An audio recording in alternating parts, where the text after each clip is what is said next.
Good morning, everyone. We're gonna get started here in just a second. Let's start out with an invocation and the Pledge of Allegiance. And for the invocation, we have Lieutenant Stephen Harris, the chaplain for the fire department, with us, and I'll invite him up to kick us off.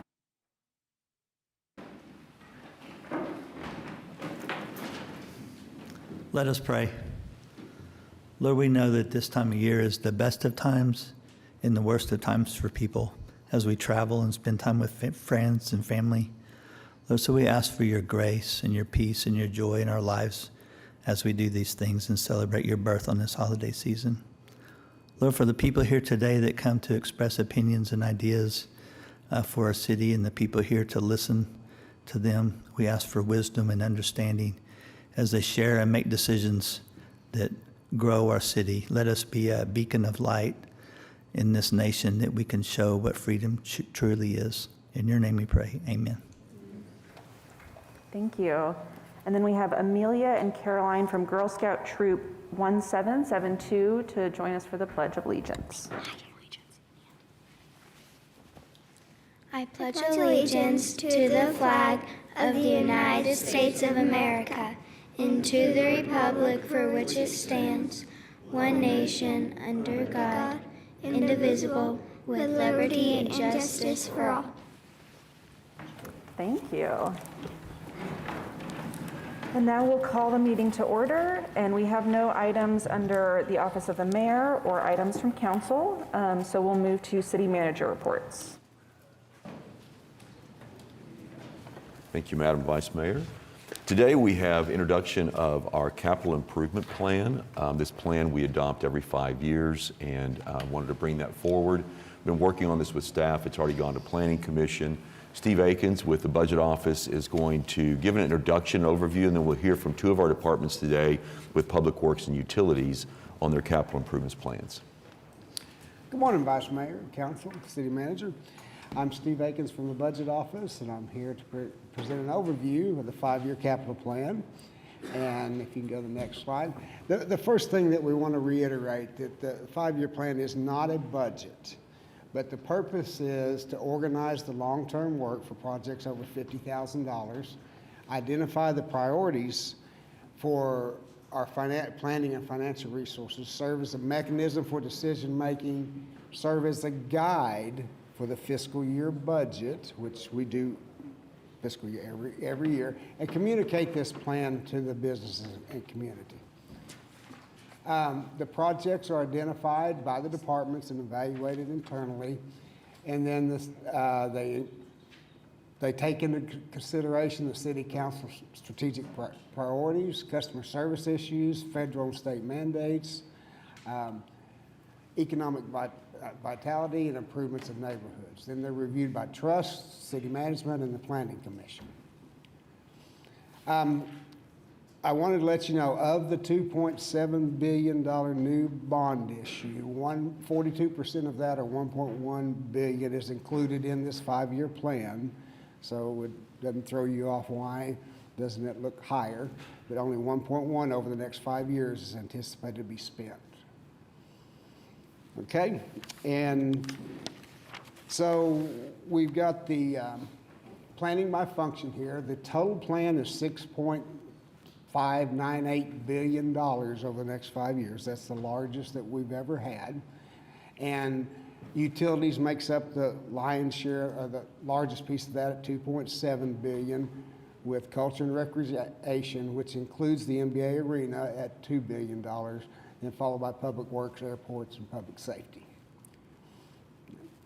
By funding source, trust funds 63% of the plan, bonds fund 21%, and special taxes such as police and fire, sales tax, and all the other special taxes fund 11%.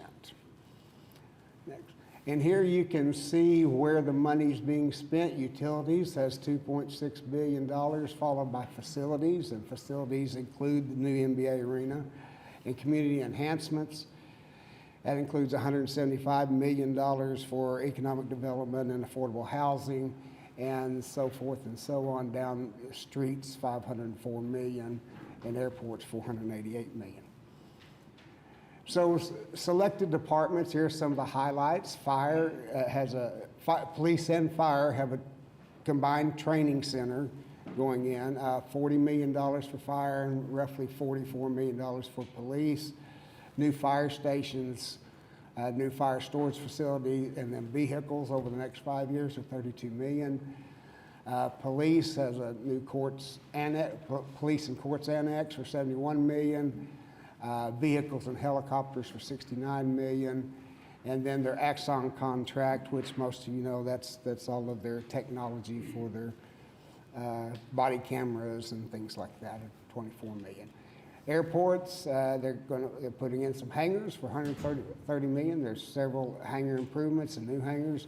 A new parking garage D, I think it is, for $98 million. And a new airport, the terminal improvements, $47 million, and runways, $15 million. Affordable housing and economic development for $175 million.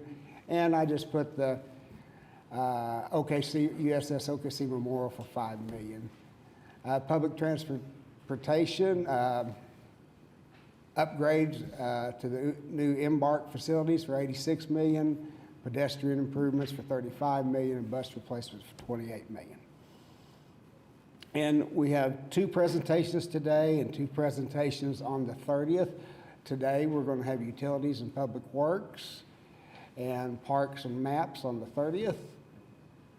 And here is the timeline. Today we have already gone to, and Planning Commission has recommended and adopted the resolution.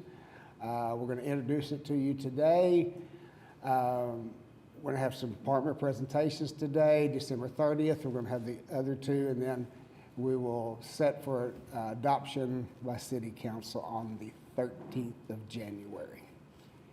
And that's all I have, unless I can answer any questions. Thank you.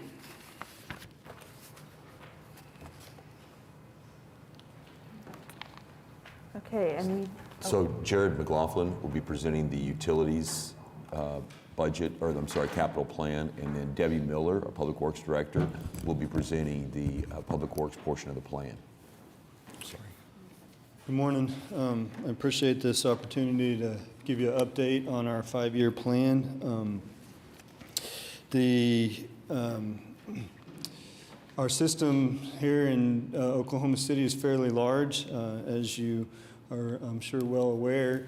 This just kind of gives you a list of some of our infrastructure that we are continually having to maintain, operate. It takes a significant amount of work to operate, plan, fund, construct, maintain this infrastructure. So you can see, 4,200 miles of water pipe, 3,000 miles of sewer pipe. And so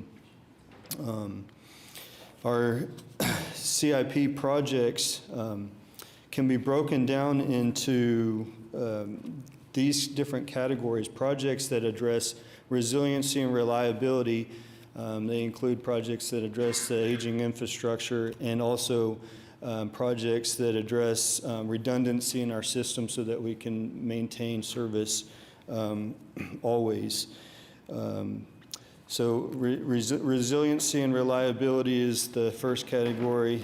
Supply, demands, and growth in our system is the second category. So like water supply, which includes, maybe you heard about our second Atoka pipeline from southeast Oklahoma, that would be a water supply project, or our Deer Creek expansion project would be a wastewater treatment plant growth project. And then the third category is projects that address regulatory compliance, such as the hot topics of PFAS and lead service line replacement. So on those, PFAS particularly, we have an emerging contaminant study where we are conducting baseline PFAS monitoring of liquid and solid streams entering and leaving wastewater facilities, wastewater treatment plants, and then we're evaluating commercially available treatment technologies for addressing that. On our lead service line, we have identified approximately 400 lead service lines to be replaced, and they will be replaced very soon. A couple of other challenges that we have that are just challenges for overall CIP projects are just the rising costs, O&M costs and capital costs. For example, on chlorine gas, we've seen that the cost of chlorine gas go up over 500% in recent years. And so we have projects that will allow us to generate our own chlorine, where we won't have to purchase it and freight it to us. We have another challenge is equipment and material lead times, which we've seen some easing of that, but they're still not to pre-COVID levels that we would have seen previously. And then the last is our availability of resources, including manpower, consultants, and contractors.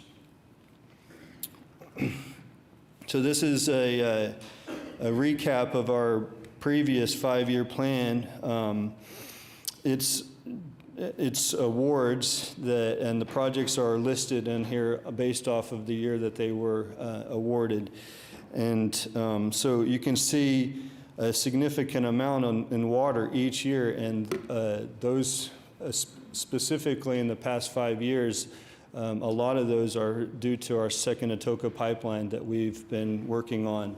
And so that's the water portion, especially in the year 2020, fiscal year 2025. There's a significant number of water projects related to that second Atoka pipeline. You can see in 2023 a significant amount in wastewater projects, and those are particularly due to our $192 million South Canadian wastewater treatment plant improvements project and a $56 million North Canadian wastewater treatment plant improvements project.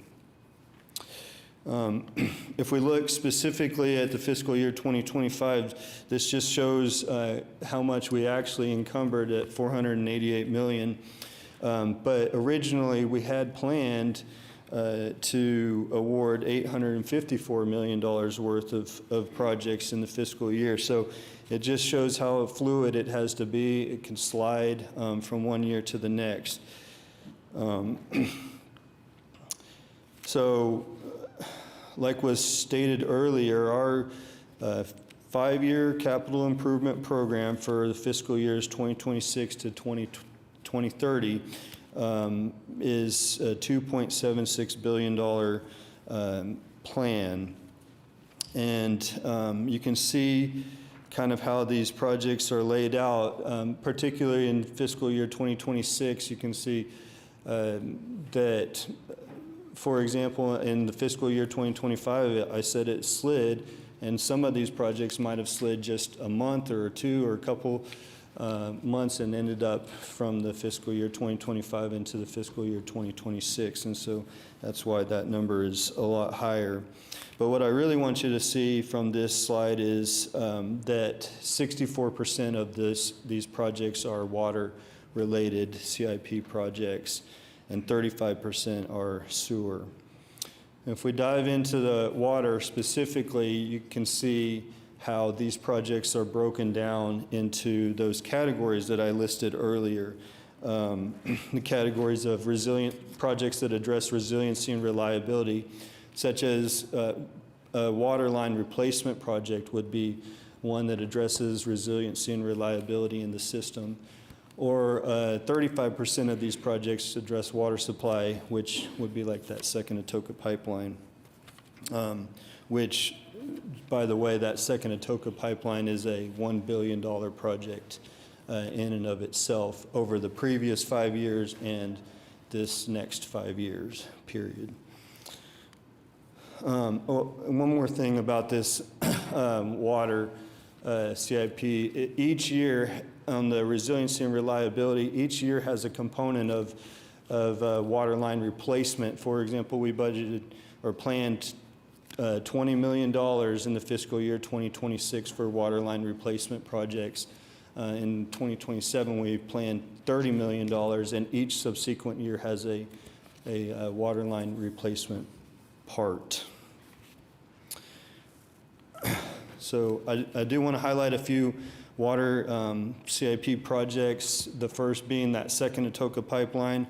And it's a 72-inch pipeline, 100 miles from southeast Oklahoma, from the Atoka Reservoir all the way to our Draper Water Treatment Plant. And you might ask, well, why do we have to go get the water from southeast Oklahoma? Why not just get water here? And the answer to that is there's 32 inches of rainfall on average in Oklahoma City. And in southeast Oklahoma, it's 55 inches of rain on average. And so that's where the water is. That's where we need to go to get the water. And so some great planners and leaders before us, they've shored up significant water rights in southeast Oklahoma for us. And we do already have a 60-inch pipeline that this 72-inch pipeline will parallel, but those together will bring all the water that we need to Oklahoma City. 66% of this pipeline is already either already installed or under construction, and we have bid out just recently the last three of the last four projects that we have. We're expected to be complete by late 2028 on this project. The second project on this list is the Kiamichi River Water Management Program. If we go back to this same slide, the Sardis Lake is north and east of the Atoka Reservoir and McGee Creek Reservoir, and so we have water rights in Sardis Lake, and that water can come down the Kiamichi River, at which point we're going to build a pump station and a pipeline to pick up the water, take it to where we have just completed our second Atoka pipeline, and then we will be able to take all of that water. The Kiamichi water, pursuant to the 2016 Water Settlement Agreement between the City of Oklahoma City, the Choctaw Nation of Oklahoma, the Chickasaw Nation, and the State of Oklahoma, and was ratified by the United States Congress, will provide half of OKC's total water supply, and will meet our water supply needs through the year 2060. And we do have a hard deadline on that, getting that project done by 2035 to be able to use those water rights. The estimated cost of this project is $530 million. So those first two projects on the list address water supply. The last four on this list address resiliency and reliability. For example, this western interconnection of the Hefner Water Treatment Plant and the Draper Water Treatment Plant service areas is a project that will connect the two systems of water from our Hefner Water Treatment Plant and our Draper Water Treatment Plant. Again, this is important because a significant amount of water is coming from southeast Oklahoma. We need to be able to push it through the entire city so that we get the water where it needs to be, number one, and also it provides for some redundancy so we can push water between the two service areas. And then we have our Draper and Hefner Water Treatment Plant improvements projects, of which on that project we will, we have some clear well upgrades and filter rehabilitations, but again, that project also includes on-site chlorine generation. Our Overholser Dam Structural Stability Improvements Project is a $60 million project to address the stability of the dam. And then our water main replacement projects is also on the list as a resiliency and reliability project.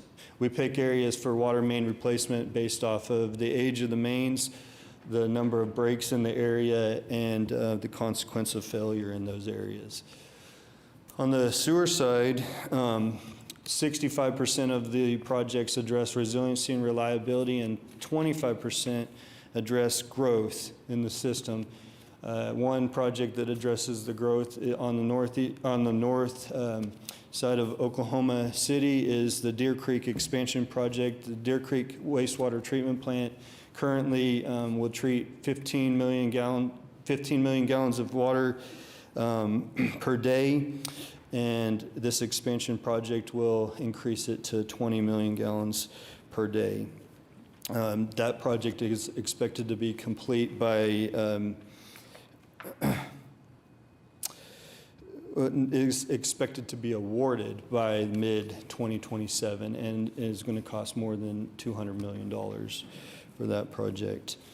There's a few other projects that we have at our wastewater treatment plants to address improvements that are needed there, including this Deer Creek odor management and electrical improvements project that is a $43 million estimated cost to be completed by March of 2028.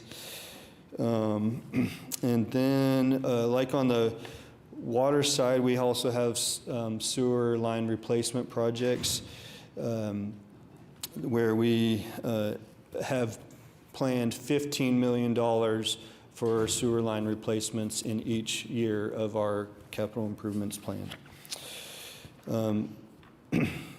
A couple more is the lift station improvements and elimination project. We can eliminate a lift station when we have gravity mains close enough to it where we can just gravity from that, and we want to eliminate lift stations so that we don't have to pay the power costs at the station and also reduce the risk of pump failure. And then the final one on this list is our central lab and operations center, where we've selected an architect for both of those projects, and we expect to be complete by December of 2028. These projects will enhance efficiencies for long-term service for our lab and operations personnel. And then finally, on our solid waste, the plan is a $40 million capital improvements, which includes our solid waste operation center improvements, cart replacements throughout the system, and equipment replacement like the rig shown right here. We have over 80 rigs or vehicles like this one that's shown. This is a side loader, and others are configured a little bit different, but this particular rig new, we just purchased one and it cost $530,000. And we replace on average 5 to 10 rigs like this per year. So we have a lot of work to do, and we have a great team, but we're continually working on improving our system. Do you have any questions? Thanks, Jared. Appreciate it. Debbie Miller, our Public Works Director, she's going to present the projects that are managed by Public Works. A lot of the projects they manage on behalf of the city are outside of just the Public Works Department, and she'll explain that and go through her presentation of the projects they manage. And a good example of that is they manage the GEO Bond program, which you know covers many different areas across the city. Debbie?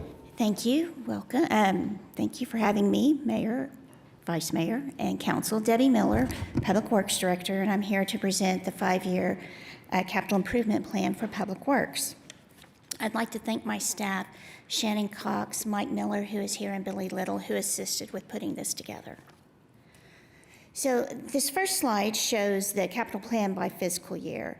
And as you can see, we start with $221 million, and then we go through to the next 5 years to $95 million. So we have 6 different categories that we have divided the CIP plan into projects that Public Works oversees. So we have a total of $582 million that Public Works will oversee. The project types, this shows here the different project types and the amount that will be spent by the Public Works Department in the next 5 years. And the majority is the $504 million of the street project. I do want to say that the overall 2025 GEO bond awards will be about $1.2 billion in the first 5 years. So this slide shows the work by funding source. As you can see, the majority is the GO bond, but we do have Better Streets, Safer Cities, and our street development impact fees that make up the majority. So we'll go through the different categories by type and kind of give you an idea the amount that we are spending and the type of projects that are included. So this is for the bridges. We have 5 new bridges and 13 that are going to be rehabbed. $2 million will be from the 2017 GO bond, and $28 million will be from the 2025 GO bond. So this map actually shows where the locations are, and I just want to point out, I'm excited, and I think staff is excited. If you look way up in northeast Oklahoma City in Ward 7, that is our last timber bridge that we'll be able to convert to actually a great structure. So this is an example of the bridge replacement. This is actually the twin bridges over at Grand Avenue there by the fairgrounds. This picture shows where they're hanging in the beams, putting in the other structures. We're excited that this bridge is complete. So we've actually transferred traffic over, and they have actually demolished the other bridge that you can see over to the right. So this project's moving forward. We hope to have it completed later this year. And here's an example of a timber bridge that was replaced with a 3-cell concrete box. So with this project, we not only replaced the bridge, we actually did some resurfacing, we did grading. We completed this in the spring of 2025, and it was about $1.7 million. The next category we'll talk about is our streets. The funding for streets, we've got $469 million from the GO bond and $12 million from the Better Streets and $15 million from our street development impact fees. So this map kind of shows a map of the locations of the streets that we have projected to include in the next 5 years. You can see we have some widening, some arterial resurfacing, and some residential resurfacing. So here's an example of arterial resurfacing. This is on Northwest 23rd from May to Penn. You can see Shepherd Mall over there on the left, upper left corner. With this project, we resurfaced the street, we restriped, there's some sidewalks that were put in, and we also upgraded the intersections to put in new ADA crossings and the push buttons for the pedestrians. This was completed in early 2025 this year. So here's another that I'm real excited about this project. This is actually a street enhancement project that we did arterial resurfacing on. We worked with the district to enhance the area. We provided on-street parking, created a wider pedestrian path for the customers through that area. And we do have some enhanced crossings that aren't shown. It's just to the bottom of this picture that cross the street with the signs to kind of enhance so that people know that they're crossing. The speed limit is 25 miles an hour through here, but we are really trying to slow it down. Great thing is that this is on historic Route 66, and so this project is complete for the centennial that will start next year. So the next project that we have is facilities. For Public Works, we have $157,000 in CIP that we use to do major improvements to city facilities. If you go to the map, you can see we are not including any of the police, fire, transit, or libraries, only the city-owned facilities. We will oversee the design and construction for all of those projects for the other departments, and then when they're complete, we turn them over to them and they take over the maintenance. So here's an example. I think this is a great story. It's the Metropolitan Library at the Almonte. This, if you're not familiar, started as a satellite site over across in the Strip Center, and it was so successful that they wanted to build an actual building over there. And they have a lot of great, interesting facilities inside that crafts and arts that you can do. This is the Hefner Clubhouse out at the Hefner Golf Course.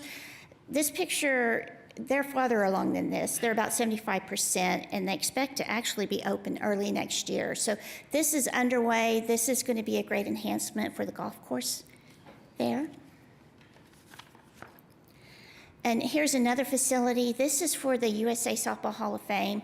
The NCAA has been asking for us to construct an indoor facility for a few years, and so we are able to do that. We have started the design on that. We plan to start construction next year to be complete in '27. This facility will have, it's an indoor practice, so it has fields. It has batting facilities. It also has some offices and locker rooms. So the next category is sidewalks. We have a total of about $458,000 in the CIP. And the thing to remember is that a lot of our widenings do include sidewalks, especially if they're from neighborhoods to schools. We also help Embark. We take care of their sidewalks that they put in to make sure the connections are there for their bus stops. So our volume looks a little low, but we're actually helping the other departments. So here's an example of a sidewalk project that's, this part's complete. We're still ongoing with some of the sidewalks on Northwest Expressway. This actually will tie into the North May Avenue Bridge at Northwest Expressway, and we hope to have that completed. Actually, it's going to bid next year. It's supposed to start in the spring, and it'll take about 18 months for that to be constructed. But the great thing is we were able to coordinate both projects so that the sidewalks are there and will connect. So, and this is another sidewalk project that extends over Hefner Parkway, State Highway 74. We actually were able to provide access on the bridge across the highway.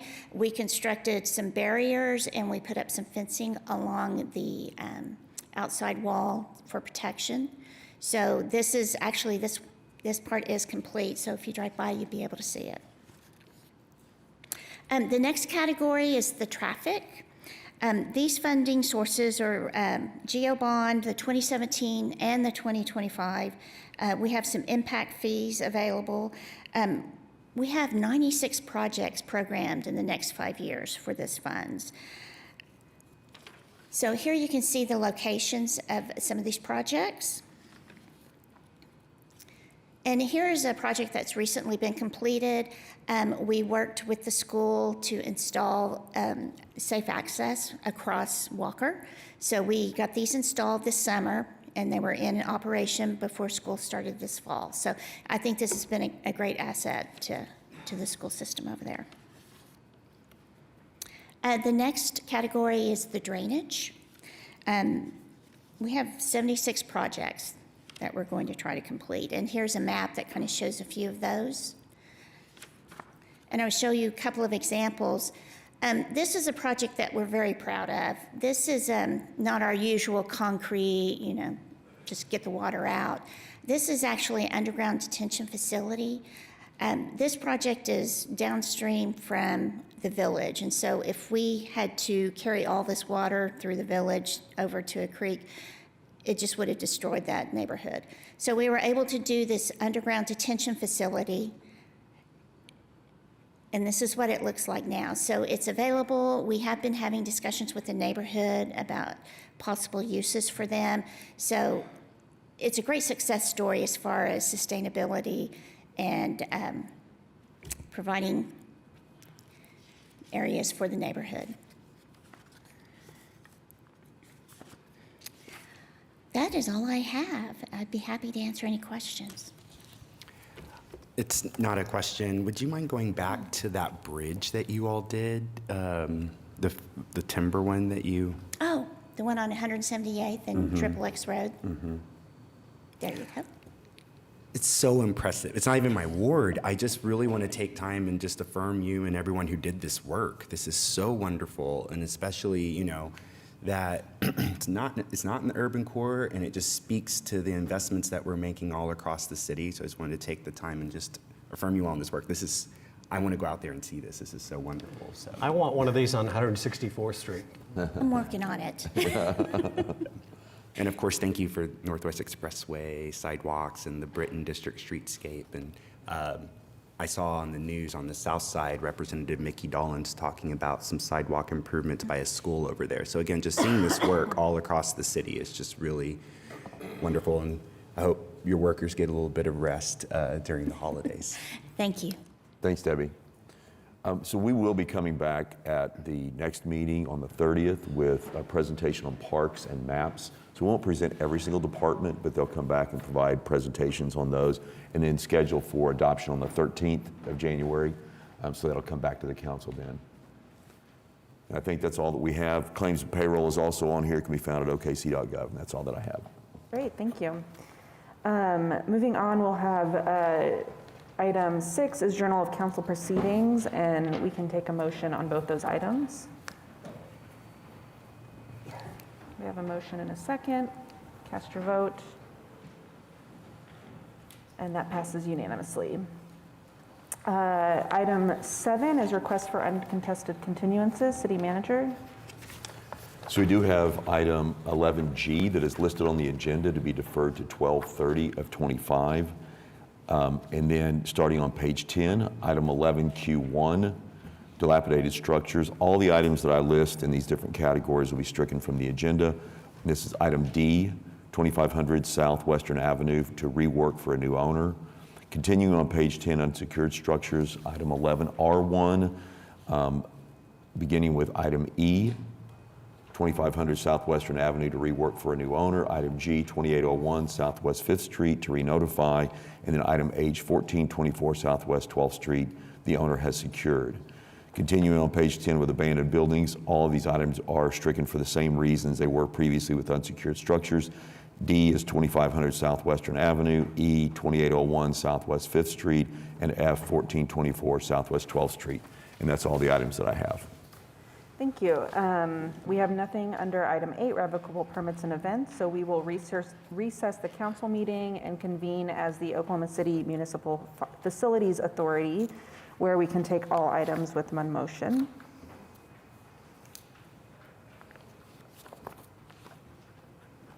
Please cast your votes. And that passes unanimously. We will now adjourn OCMFA and convene as the Oklahoma City Public Property Authority, where we can again take all items with one vote.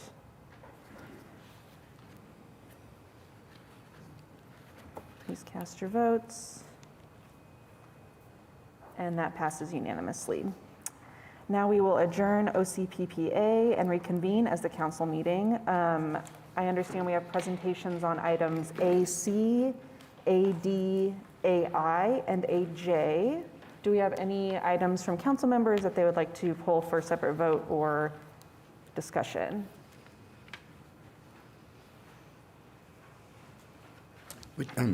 Yes, hi, Vice Mayor. Not for a separate vote, but just, I think, a public update on item W. Okay. Please. That'll be all. I appreciate you. Okay, we will take these in order. We also have a citizen who signed up to speak under item A, Steve Hunt.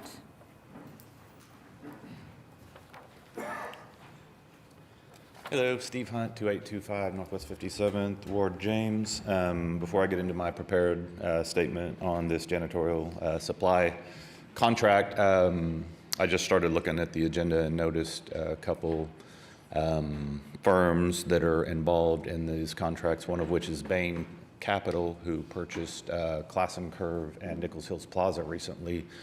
Some of you know that they are the firm that ultimately shut down beloved C.R. Anthony in the 90s, and so I wanted to talk about this a little bit. So I noticed that Oklahoma Janitorial Supply is on the list of a $650,000 contract, but also HD Supplies, which is a subsidiary of Home Depot, purchased from Bain Capital a few years ago. And also the other one, Brady Plus, which is a private equity firm. I don't know the details of the $650,000 and why it's not possible for a local owned company, Oklahoma Janitorial Supply, to do all of this. But it is deeply concerning to me that we are working with these firms, specifically one adjacent to Bain Capital, who shut down beloved C.R. Anthony years ago and has also purchased Classen Curve and Nichols Hills Plaza. I spoke with Rachel Cope recently. You know, she moved Empire Pizza because she saw the writing on the wall. It necessarily wasn't an issue of Bain Capital coming to her and say, we're going to elevate your rents, but she's like, we don't need to be here. And I think you all know that I've been working with some folks talking about private equity and deeply, deeply concerned. You all know Mayor Holt had a 10-year sinecure with Hall Capital. The Oklahoma City baseball team was purchased by a subsidiary of Silver Lake Capital and renamed the unrecognizable name Dodgers to Comets, which was kind of bizarre because they're holding Fanatics profited off of the rebranding. I'm kind of segueing, but I would definitely like for y'all to table this and look into the possibility of giving Oklahoma Janitorial Supply the full contract, and if they don't have the items necessary, there's got to be a way for them to find ways to do that, and having that extra funding, because a lot of the money that goes to Bain Capital and 30 the others seconds remaining. is, thanks, a lot of the money that goes to them is just scraped off the top for fees and, you know, just the board to have a good old time. So thanks a lot. Thank you. Next, we have item W. Councilman Cooper. Thank you, Vice Mayor. Yeah, it might be City Manager, if there's someone from staff who could just kind of speak to this particular update. I know the public, a lot of members of the public are quite interested. Thank you so much. Good morning, Debbie Miller, Public Works. Item W is an amendment to the contract with the consultant for Deep Fork Trail. This amendment is to pay for additional survey so that we can get a more correct estimate of the cost of the different alignments. And Melinda McMillan Miller is here if you need any additional information on the trail. Do we have any just update in terms of when we might expect even preliminary reports from this particular line of work? Right, so the preliminary report that we had asked Half and Associates to go back and study alternative alignment methods to help with the Red Ridge Preserve area. They came back to us, and Public Works has received that report, but we still have further questions, and that's the reason for this amendment. Okay. Once we get this amendment approved, hopefully today, and then Half will do their work, then we're estimating about March, we'll be able to come back to this body and give you the full preliminary report and recommendations for that trail alignment moving forward. Cool. I appreciate both of you giving us that update. Yeah, thank you. And next, we have a presentation on item AC.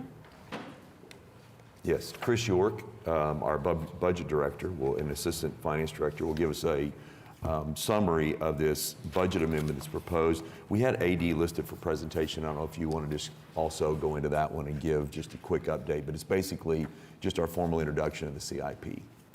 Yeah, thank you, City Manager.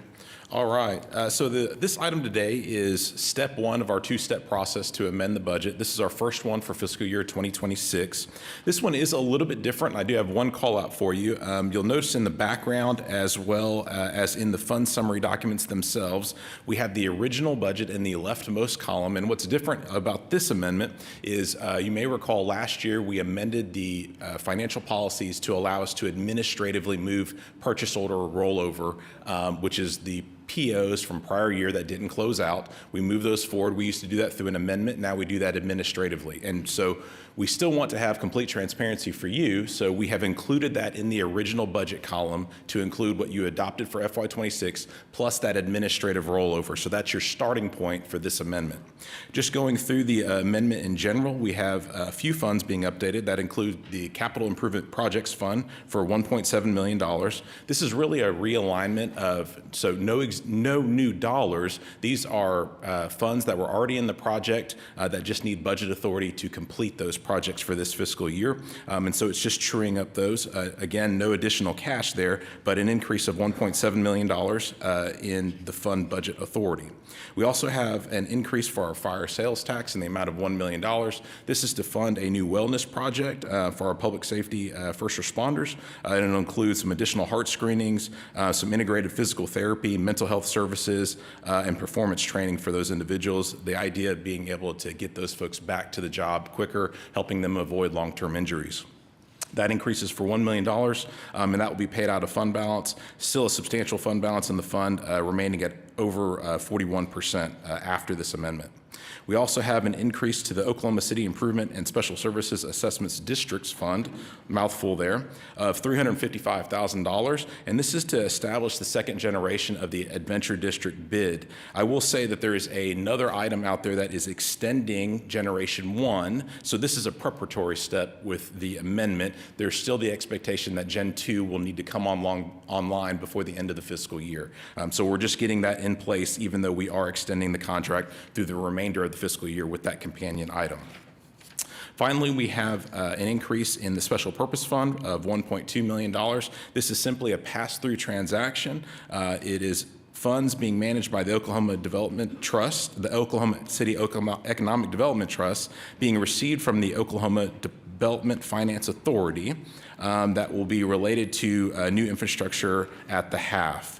Again, the city will receive $1.2 million, and then we'll immediately pass that to the developer as reimbursement. $1.2 million increase there, and of course the grant from the ODFA would be the funding source. So the total increase today is $4.3 million, which will bring us to a $2.07 billion budget should you choose to adopt it. Again, this is just the introduction, and we'll bring it back to you on December 30th alongside a public hearing. And with that, if you have any questions, I'm happy to answer those. All right. And if you'll allow me to move on, should I keep going, Craig? Or? Good. AD. Okay. Yes. And just very briefly on item AD, so this is the formal action that goes alongside of the department presentations that you just received. I'll just echo some of those comments that this is going to set a public hearing and final adoption on January 13th, but you will also receive another batch of presentations on CIP on December 30th. And then Chris, to a correction that I made a statement earlier that we update the plan every 5 years. It's actually a 5-year plan. We update usually every other year. State law requires every 3 years. This one might be the 3rd year, is that right? Yes, sir. And so state law requires at least every 3 years you update it, but it's a 5-year plan when you put it in place. So this is the 3rd year on this one. Typically, we try to do these about every other year that we'll update the capital plans, just because so many things change. Thanks, Chris.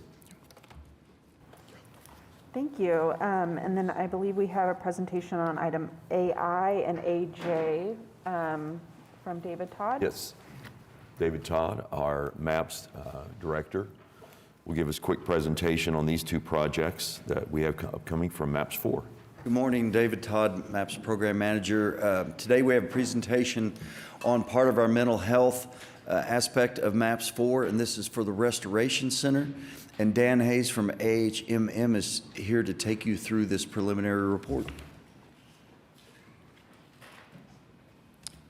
Thank you very much. My name is Dan Hayes. I'm from AHMM Architects, here to give you an update on our preliminary report for the Restoration Center. The Restoration Center is a mental health and substance abuse facility that provides inpatient crisis care and detox, as well as outpatient services and therapy. This is the location of the site. It's located on Linwood Diagonal.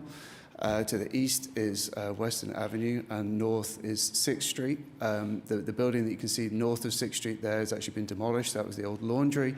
And just at the top of the page there, the parking lot that you can see is actually for the diversion hub that's currently under construction, due to complete soon. The shape of the site is slightly awkward. It sort of tapers towards the end, with Klein cutting off a portion of the site there that makes it unusable. And then the building that you see on the site is a current office building that will be demolished as part of this project. There's a feasibility study completed for the building before we took on the project, and that estimated that the overall square footage would be about 51,000 square foot.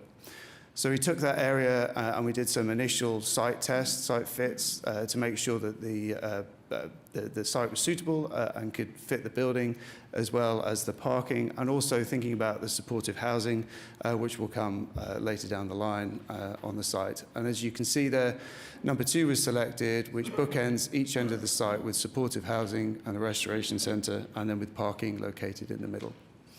So that's just an overall site plan showing there the restoration centre to the east, supportive housing to the west. As I mentioned earlier, North Clyne currently runs directly north, where it says supportive housing. That road continues straight on. Currently, we're proposing to close that very small part of the road, to allow that site to become usable, and that requires some tweaks to 6th Street, making that a two-way street all the way along, and allowing it to merge in with Linwood Diagonal. We worked with the operator quite closely at the start of the project, running through each aspect of their brief, making sure it was fit for purpose, we had all the spaces they needed, and seeing whether we could double up on some of those spaces to make a really hard-working and efficient building. And we managed to reduce the square footage down to about 34,000 square foot for the project. These were some of the early ideas that we wanted to incorporate in the building, and some of the things that we were thinking about. So really, we wanted to engage with the community, make sure this building was a good neighbor. Trying to introduce as much nature and landscape into the project as possible, because that really helps with healing and recovery. Making sure we had the right collaboration spaces. There's lots of different partnering agencies within this building, so making sure they have space to work together and collaborate. Provide good spaces for healing and support, whether that is individual or group healing. Provide a building that's safe for the users, and also when the users are in the building, make sure that they can't do any harm to themselves as well. And provide a building that's comfortable and is uninstitutional as possible. So this is the first floor plan. The areas that are highlighted here are the inpatient services. There are 2 very distinct and separate entrances to this building. One's for the outpatients, one for the inpatients. It's estimated that over 90% of the people who will be using the inpatient services, the crisis facilities, will arrive with a first responder. So the entrance there is to the north, to the top of the page. It's discreet. Drop-off point for first responders. They're brought into the intake area that's shown in blue, quickly assessed, and then brought to the URC that's shown in pink there, which is the Urgent Recovery Centre. This is where clients will stay for up to 24-hour period, where they can detox, hopefully get the support they need. If it's decided that they require additional care, they will move to the crisis stabilization unit, shown there in orange, where they can stay for a maximum of 7 days. This wing provides 16 beds, arranged in 2 sort of wings of 8 around a central living room area. The middle of the plan there, you see an outdoor courtyard space. This is the whole idea about allowing people that connection with nature. It allows people to use that space, step outside, get some fresh air, and get some light. The central nurses station in that area provides clear views to all of the doors to the bedrooms and also to the bathroom. So from that single point, there's a clear line of sight to the whole of this wing. The rest of the first floor plan is for outpatient services. So the main entrance to this is into this green area that you see, and is directly from the parking lot. So this is deliberately front-facing, open and bright. Users of the building can come into this. There are drug testing facilities on that first floor. There is a community center, a community room that's located next to the courtyard space. And there's a reception area and waiting area that also doubles up as an informal place for people to meet, have a cup of coffee after one of those community events. The grey area that you see to the north, near the sort of loading bay area, that is a full-size commercial kitchen that allows 3 freshly prepared meals a day for all users of the building. A key element to this, as I mentioned, was trying to, it's a very inward-looking building, so how do we give the opportunity for users of the building to have a view to outside and that connection to nature? So instead of providing high-level windows to the bedrooms, we wanted to provide full-height windows that provided a view out of nature. So we created this 8-foot courtyard zone that provides safety and security and prevents people, members of the family or other members of the community coming up to the windows of those patient bedrooms and being able to interfere with their recovery. So we have this courtyard space that's planted, and then we have a mesh screen that from the outside looking in appears solid, but from the inside looking out provides a sort of perforated view of the city. And also with the height of that allows clear views of the sky. So the space is directly outside all of the patients' bedrooms. And that's what that could start to look like. So you can see there that the windows are full height. There's a view of directly in front of you of the planting, then a view of the city through the mesh screen, and a clear view of the sky above. And this is a view of the crisis stabilization unit. This is one of those living room areas with a TV and seating, soft seating space. And the nurses station in the middle there, and opposite that is the external courtyard space. This is a view of the URC. So this is the 24-hour crisis and detox area. These chairs form beds and pull back. And then, as you can see, there's windows there, high-level windows, again, allowing that natural light in to the space. And then this is the reception area that doubles up as that sort of informal cafe and meeting point. And then moving to the second floor, this is outpatient services there shown in green. So you come up the staircase adjacent to the courtyard into a secure waiting area. And then the series of individual therapy and group rooms surround that space shown in green. The blue areas are the administrative office space and partnering areas that provide that collaboration space that I was talking about earlier. And that's a picture of that collaboration open office space. We've given a great deal of thought to the color palette. So there's the outpatient services have a sort of warm, earthy tone to them, which instills safety, stability, and grounding, while the inpatient services are a cooler, lighter tone of greens and blues that help to reduce anxiety. So that's been a key part of our strategy in this project. And these are some of early conceptual views of what the project could look like. So this is the entrance to the outpatient services directly from the parking lot. As you can see, we're really taking advantage of the glass here on this first floor to open it up and engage with the community to provide a welcoming building. This is the back where really you don't really want any windows out from the CSU of the building, but you can see from the mesh that we've used, we have this sort of layering effect and broken down the massing to provide an interesting facade. And then that's just another view from Linwood Diagonal looking towards the front of the building. The total project budget for this was just over 18.5 million. And through a lot of hard work, we managed to get our estimate to also match that budget. So we're currently just under budget at 18.5 million. There's no alternates currently proposed. Everything that I've explained today is included within that budget and estimate. Task one has been a bit drawn out, but we finally completed that in October. And then we're here to you today to present that. Hopefully, if we're approved, we'll move into task 2 early in January, and that will be 120 days, which will complete around the end of May. And thank you very much. Any questions? Yes. Thank you for an update on such an important project.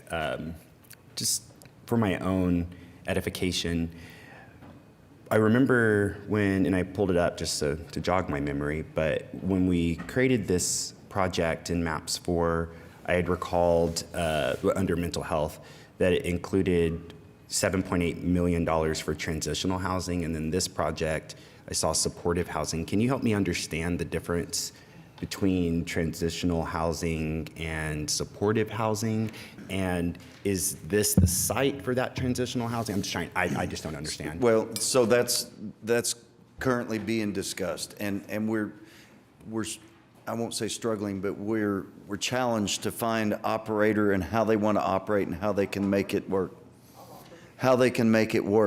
But yes, it is set up to be right back there at the back end of this facility, because there is a synergy between the diversion hub, the restoration center, and that housing. So are we leaning, until we know the operator, we won't know if we're going to have that kind of 2-year timeline of like a transitional housing versus, like when I saw the word supportive, it made me wonder, do we mean permanent supportive housing? Do you see what I mean? I'm just trying to understand. Yeah, those are all terms that I'm not real well versed in, but I can tell you that some of it needs to be temporary so that people coming out of this restoration center have a place to go. Yeah. And if we make it all permanent, it'll fill up real quick, and then there's no way to do this. Also, the ability for the operator to make it work financially and how they need to operate. So we're going through all that. We just interviewed operators potentially, and you'll be seeing hopefully an agreement here real soon, and we'll be able to explain that further. Yeah, I appreciate that update. Thank you so much.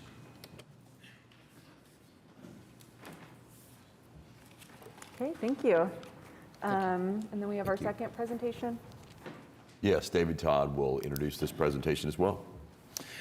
Right, so continuing with preliminary reports this morning, we have the neighborhood and community parks. Remember that this is in several phases. There's 107 of these parks, and today we have the first phase of these parks, and Darren Scott from Kimley Horn is here to take you through what's involved in his first phase. All right. Good morning, Council. Excited to share with you the next step on the parks. It's been a journey through the master plan, and then this is exciting to get to phase one. So as you know, back earlier this year, master plan was approved, so that was all the recommendations for all 105 neighborhood and community parks.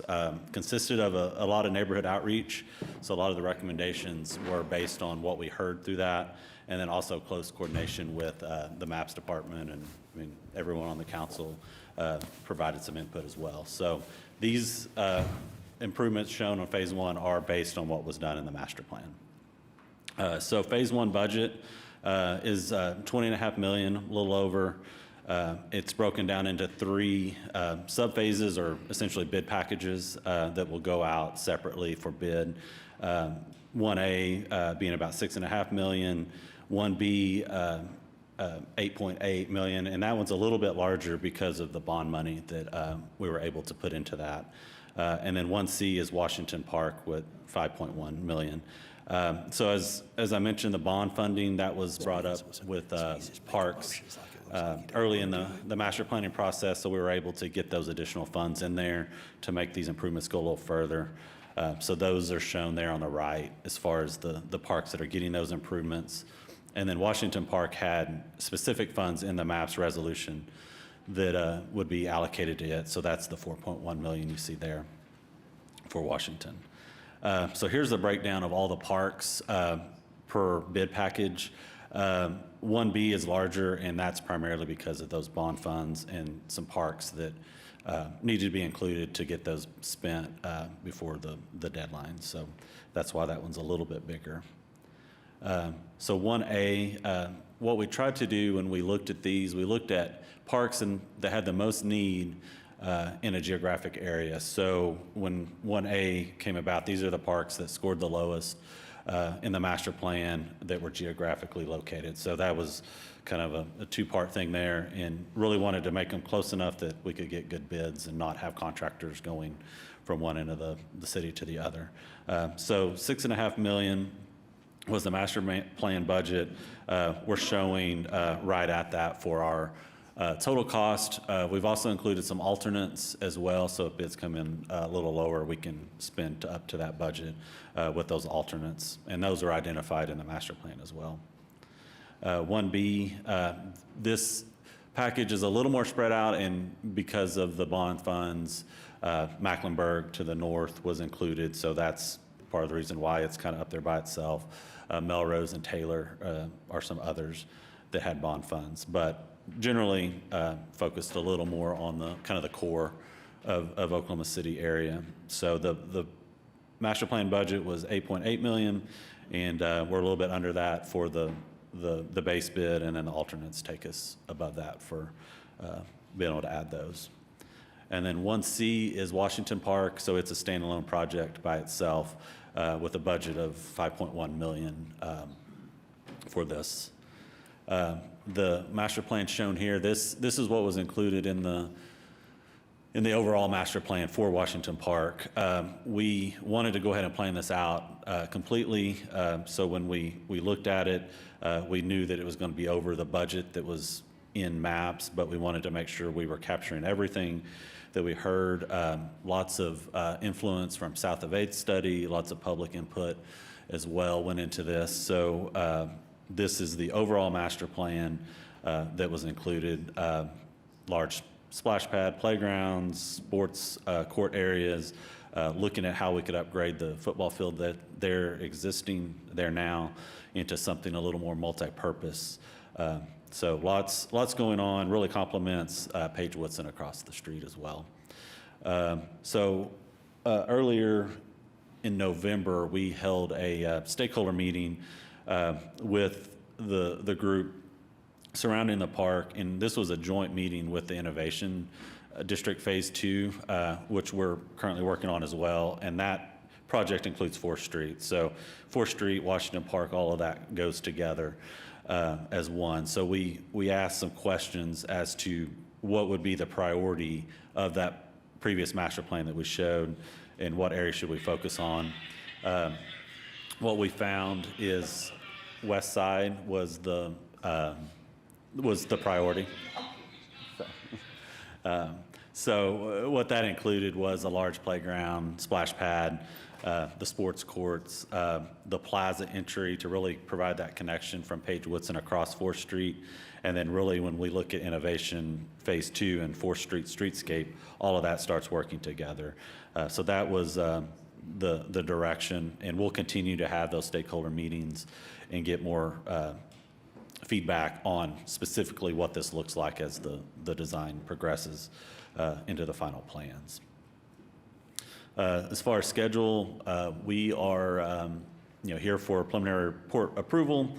From here, pending approval, we'll go into final plans with those being completed mid next year, and then starting the bidding process with the different bid packages mid to later next year, and extending into 27. So. With that, take any questions, and also if you have a question on a specific park, I have those plans as well that we can go to. Thank you. Thank you. Okay, I believe that is all the items we have under consent docket, so we can take all the items with one motion.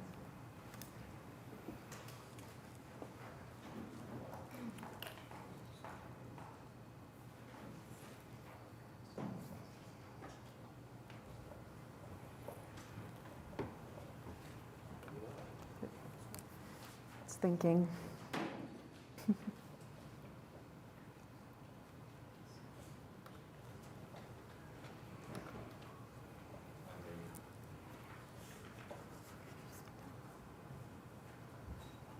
Oh.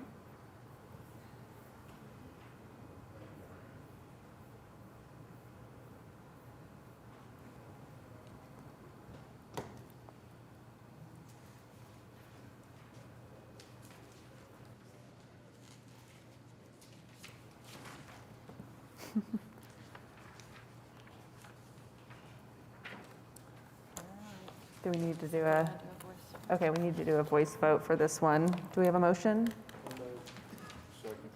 Okay. Ward 1? Ward 2? Ward 3? I do. Ward 4? Oh. Ward 5? Ward 7? Yes. Ward 8? Vice Mayor? Yes. Okay. That passes unanimously. And next, we'll move on to the concurrence docket, where we can take all items with one motion.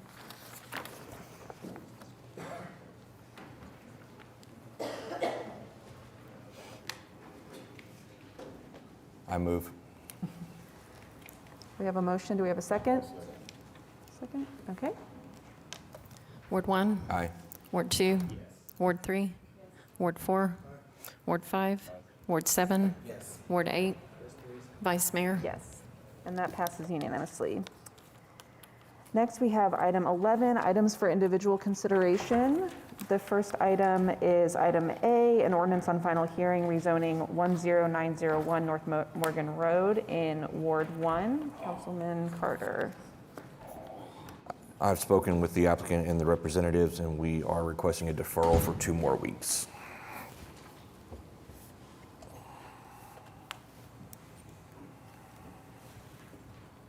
See if we can get a motion on the deferral pulled up.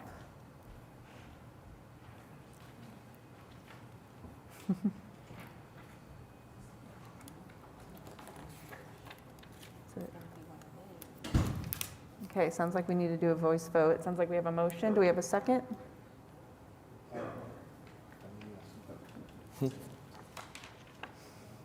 Ward 1? Yes. Ward 2? Yes. Ward 3? Ward 4? Ward 7? Yes. Vice Mayor? Yes. So that is deferred. Passes unanimously. Next item is item B, ordinance on final hearing, rezoning 15601 North County Line Road in Ward 1. Councilman Carter. Thank you. No one scheduled to speak. Okay. Subject to the summary of technical evaluations, I will move for approval.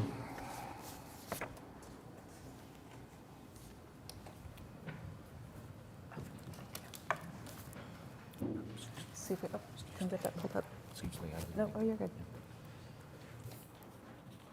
Okay, sounds like we need to do another voice vote. Do we have a motion? Yes. Second? Okay. Ward 1? Ward 2? Ward 3? Ward 4? Ward 7? Yes. Ward 8? Vice Mayor? Yes, and that passes unanimously. Next is item C, ordinance on final hearing, rezoning 1108 Northeast 63rd. This is in Ward 7. Councilman Pennington. Thank you, Vice Mayor. This is to finally bring some development to this area that has been just basically a vacant spot in Ward 7, despite it being in such close proximity to the Adventure District. They're also building a brand new on-queue next door, so this is going to turn into a nice, thriving area around our community. So with that, Madam Vice Mayor, I move approval. Okay, we have a motion. Do we have a second? Oh, wait. It's working. It might be working. Okay, yes, if it is on your screen, we can go ahead and vote electronically.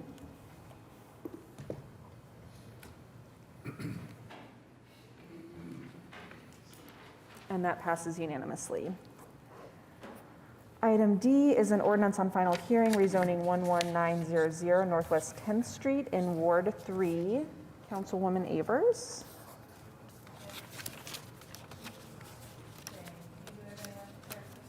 Not on this item. Okay. Do you want to say anything, David?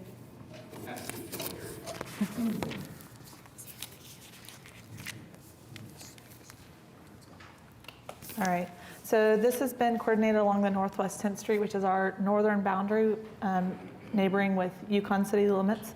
And I believe there's been a lot of coordination with the legal counsel, and I think we are ready to approve on the Oklahoma City side. The only letters of concern that I have received are residents on the Yukon side, and I believe that those entry points and the traffic flow for Northwest 10th are being navigated through that council. Is that correct? Correct. David Box, 525 Northwest 11th Street. So we have had multiple public hearings in front of Yukon on the access portion of it. And there were some people there, I will say, I think from at least the public perspective, they were relieved when they saw that the change requested was to remove the multifamily and make this commercial. So years ago, when we were involved in this for a different developer, there was quite a bit of protest that ended up in a district court case that we ultimately won. over the presence of the multifamily. So I think there was generally a thought that this is a better development for everyone, given we are removing the multifamily. Thank you for your coordination on this effort. I would like to make a motion to approve. Okay, we have a motion. Do we have a second?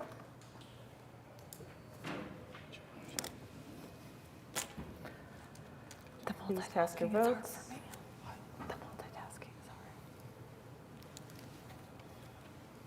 And that passes unanimously.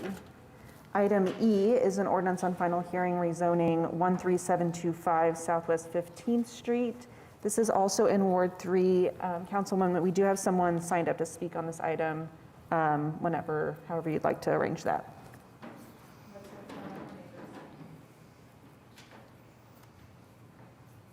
Cynthia Cycle, if you can state your name, and you have 3 minutes. Thank you very much, Vice Mayor and the council. My name is Cynthia Cycle, residing at 13233 Southwest 9th Street in Belmont Crossing Addition, a community comprised of 44 one-acre lots. I currently serve as the president of the Belmont Crossing Homeowners Association. I'm here today not only as an individual, HOA president, but I'm also here representing residents living on the west side of Ward 3. I understand that no protest letters or protesters attended the planning meeting when this PUD was addressed. I heard that Summer Point HOA was part of the review group. Summer Point HOA is managed out of a company in Norman, Oklahoma. Please note, and you can see us up there, that if you look at Belmont Place right there, that's us. The picture clearly shows how close Belmont Crossing is to the future development. I requested the associated preliminary plat, and if my math is right, it's approximately 670 houses and 70 duplexes in those 2 tracts. I understand the distance requirements for notification caused only a few neighbors, mainly from Stable Rock, to receive information. Belmont Crossing is approximately 400 feet, therefore just outside those distance requirements. It's somehow kind of convenient that no one from Belmont Crossing, houses that nearly abut this new development, nor me, the HOA president, was informed. It would have been the right thing to do under the circumstances. There's no signs of the property that indicate what's going on. I'm not against future development and providing housing for all. I am concerned with infrastructure, providing necessary water, sewer, electricity, and gas for this area, addressing drainage. This is rural area. And maybe selfishly, I feel that developers should be having open meetings to address the impacts to all the current neighbors in the vicinity. If we look at the roads, Southwest 15th from Cemetery Road to Frisco is great right now. Last few years it's been resurfaced. But there's no plans in place after the construction of this magnitude. I mean, think about the semis, concrete trucks, all the things that will be going over this. These are 2-lane rural roads, no shoulders, no striping. I reviewed the 2025 GeoBond extensively, happy that it passed. South Frisco Road and Southwest 15th to Reno is not on the infrastructure for arterial resurfacing. 30 seconds remaining. It is considered for minor treatment, chip and seal. Reno to Cemetery Road is not on the city's radar at all. I lived in my home for 25 years. I've dealt with construction, and I see what it can cause. Over 700 houses and duplexes can equate to over 1,000 more cars in that area on a 2-lane rural road.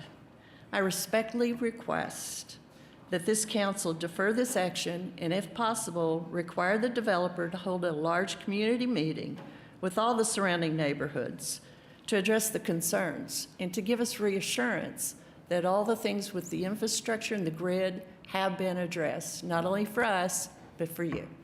I thank you for this time to speak today.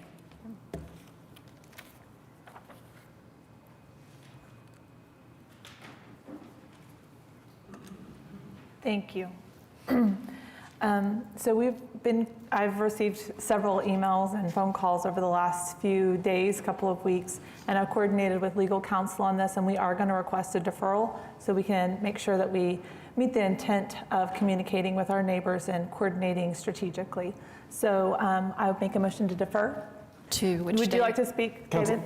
Councilwoman Avers, could I just make a comment quickly? And I appreciate Yes. our neighbors coming a long way to come to council in the morning, but I do think it's worthwhile to mention that our staff report does include a specific report about infrastructure. So to our neighbors that are here, there is an assessment that's done with planning and zoning regarding water, sewer, traffic, emergency services. All of those assessments were done when the Planning Commission also considered this item. So I do think that's worthwhile to mention that as this council was prepared to vote today, we're voting based on the information that we received from city departments assessing the capability of our infrastructure. So I just should have want to also point that added, out. I met with our city departments as well, Kamal, and there are some points of consideration in that area that we do want to make sure that we're proactively managing with the applicant. So that will be happening over the next 2 weeks. And I'm going to vote for the continuance too. So I'm not saying that like I'm not for the continued conversation. I just want to be clear that we have an understanding of where we are.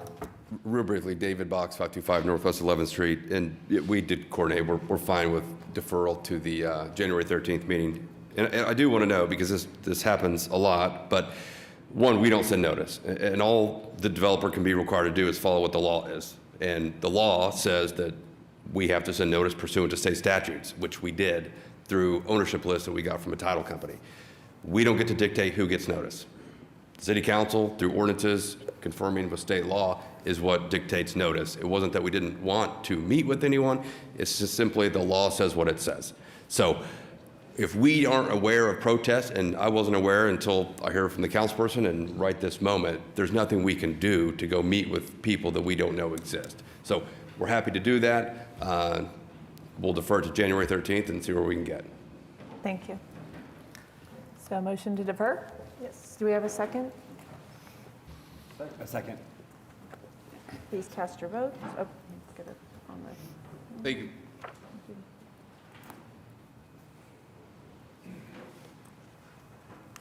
Okay, and that deferral to January 13th passes. Next is item F, an ordinance on final hearing rezoning 600 West John Kilpatrick Service Road. Councilman Pennington. Yep. Thank you, Vice Mayor. This is just adding some more mixed-use development to the Chisholm Creek area, including a lot more housing, which I'm strongly for building more housing in Oklahoma City. So I'm going to move to approve. We have a motion. Do we have a second? Please cast your votes. And that passes unanimously. Item G was earlier was deferred to December 30th. So next we are on item H. This is an ordinance on final hearing removing metered parking on the south side of West Park Avenue. Councilman Pennington.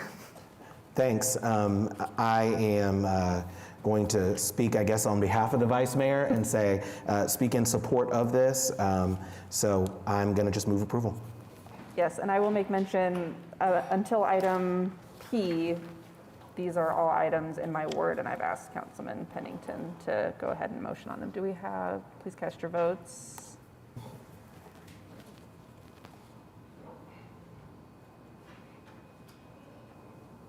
And that passes unanimously. Item I is an ordinance on final hearing removing metered parking on the west side of North Robinson. Councilman Pennington.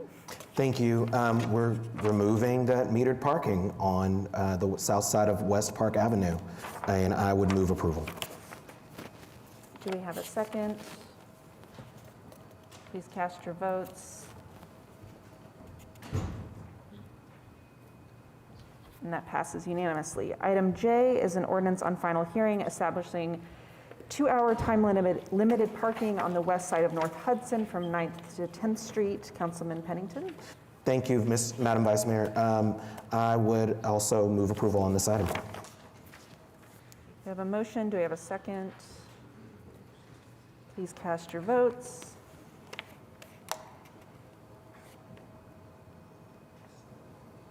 And that passes unanimously. Item K is an ordinance on final hearing establishing 2-hour time-limited parking on the east and west sides of North Walker from 11th to 12th, and on the east side of North Walker from 12th to 13th. Thank you, Madam Vice Mayor. I move approval. We have a motion. Do we have a second?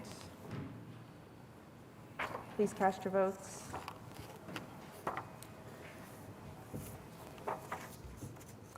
And that passes unanimously. Item L is an ordinance on final hearing establishing 2-hour time-limited parking on the west side of North Dewey from 11th to 13th Street. Councilman Pennington. Thank you, Madam Vice Mayor. I move approval. We have a motion. Do we have a second? Please cast your votes. And that passes unanimously. Item M is an ordinance on final hearing establishing reserved parking for the physically disabled on the west side of North Walker, the east side of North Walker, and et cetera. Councilman Pennington. I move approval, Madam Vice Mayor. Do we have a second? Please cast your votes.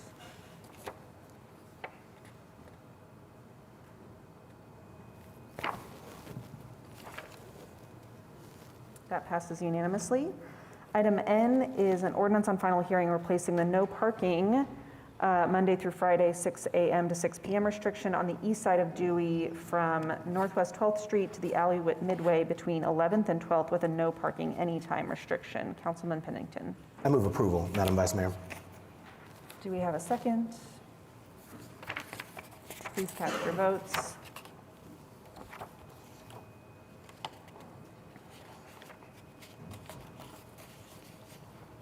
That passes unanimously. Item O is an ordinance on final hearing replacing all time of day and day of week specific parking controls on the north and south sides of Northwest 13th from Chartel to Hudson with a no parking anytime restriction. Councilman Pennington.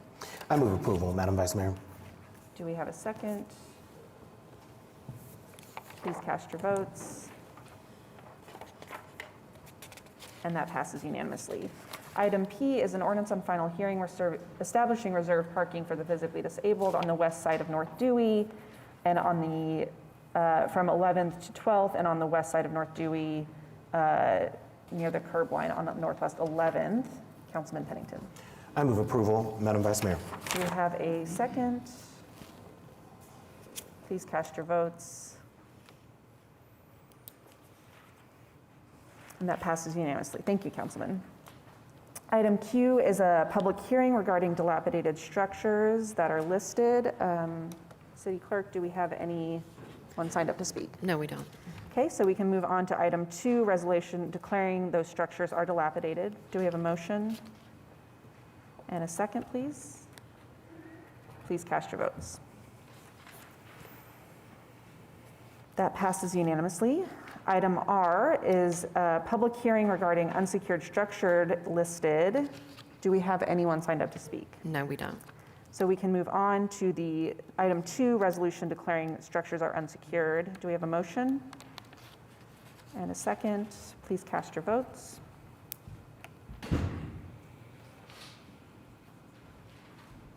And that passes unanimously. Item S is a public hearing regarding abandoned buildings listed. Do we have anyone signed up to speak? No, we don't. So we can move on to item 2, resolution declaring buildings are abandoned. Do we have a motion? And a second. Please cast your votes.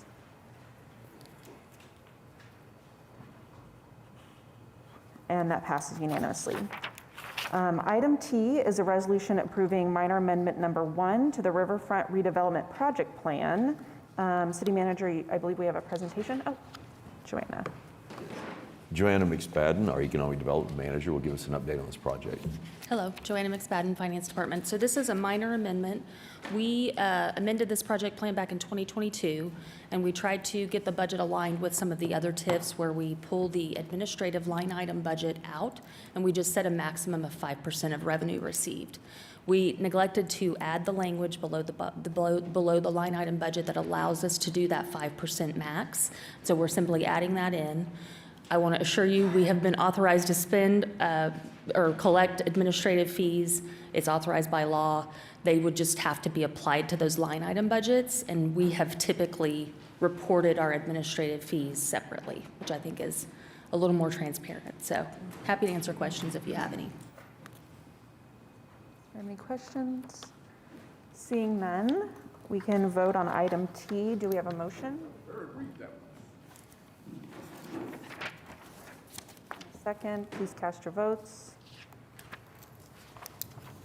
And that passes unanimously.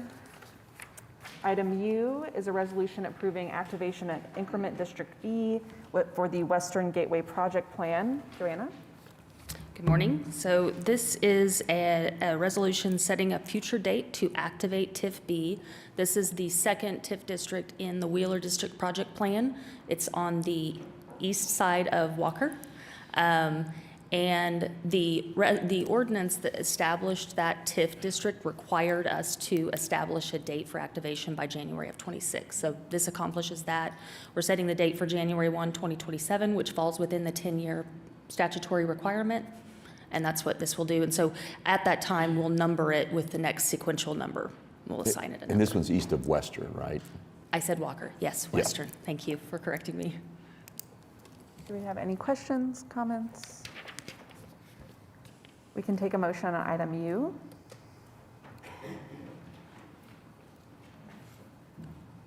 In a second, please cast your votes.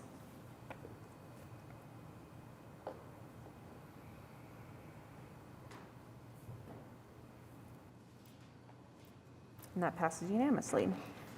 Item V is a resolution adopting and amending the Comprehensive Code of Conduct, Ethics, and Fraud Intolerance Policy for the City of Oklahoma City to comport with charter and city employment policy amendments. I believe we have the city auditor here to make a presentation. Yes.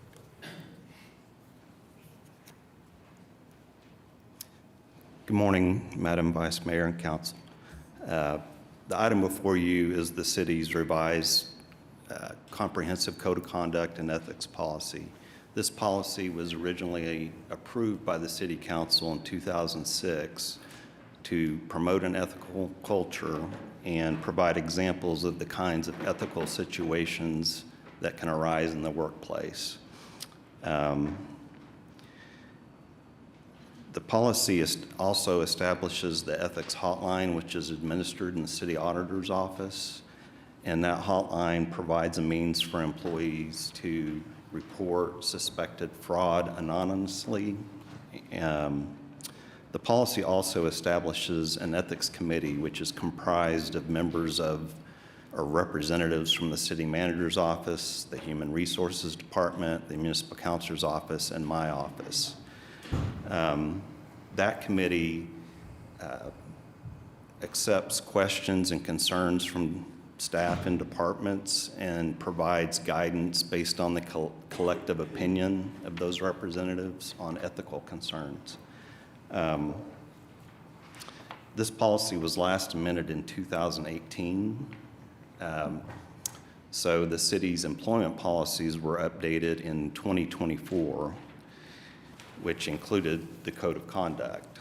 So that prompted the Ethics Committee to essentially assemble and revise these policies to get the Code of Conduct in alignment with what's in the employment policies.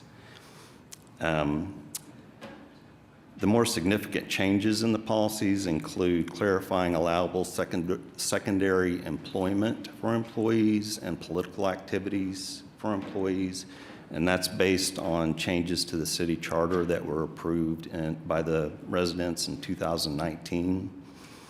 A couple of the other more significant changes expands guidance on expected employee conduct when they're wearing their city uniform or have city ID on. That type of thing was not really addressed in the policy previously. It also expands on actions that are considered fraudulent to include items such as unauthorized alteration of official documents or alteration of records used to prepare official documents. The policy also integrates the city's new core values that were recently rolled out. Having said all that, happy to answer any questions. Do we have any questions? Okay, thank you. Seeing none, we can take a motion on item V. We have a motion and a second. Please cast your votes.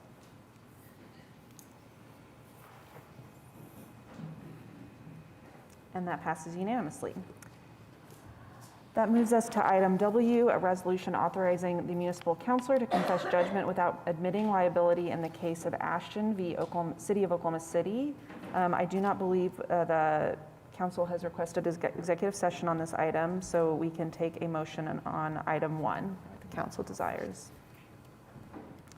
We have a motion and a second. Please cast your votes.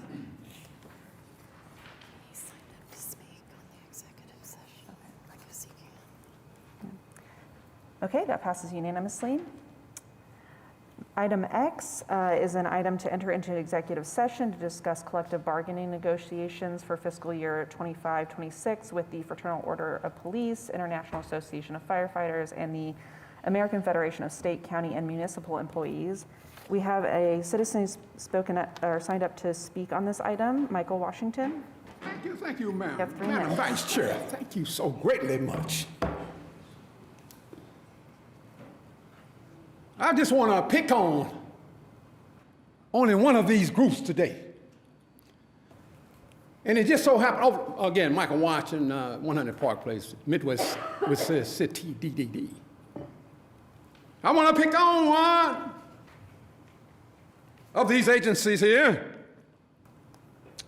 One in particular stands out more than all, and that has to do with, we know what that usually means,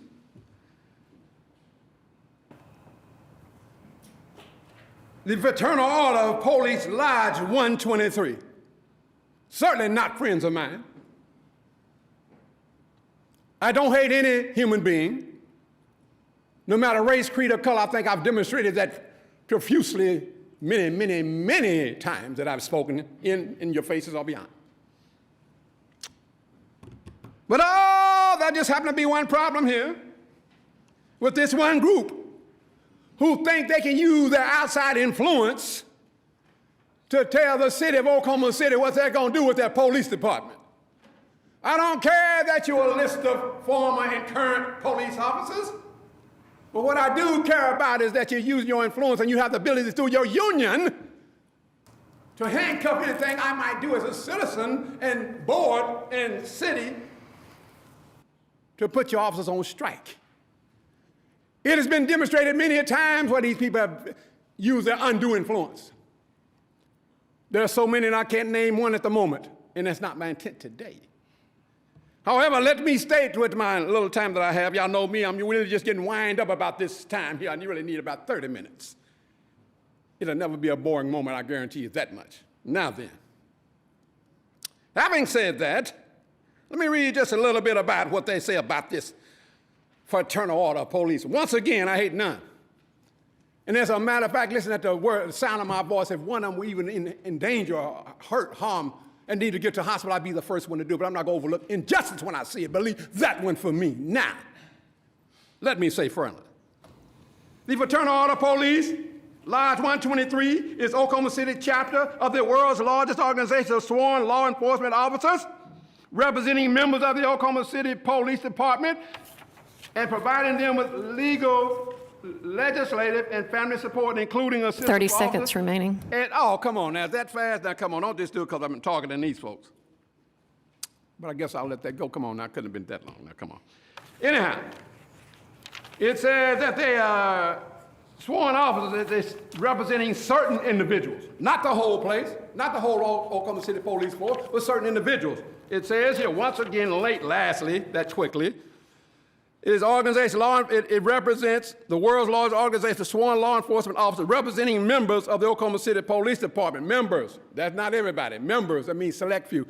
Thank y'all very much. I'll be back. I'll just finish the rest of this on my citizens to be heard on chapter 13, section 13. Thank you. Thank you. We can take a motion on item X to enter into executive session. We have a motion and a second. Please cast your votes.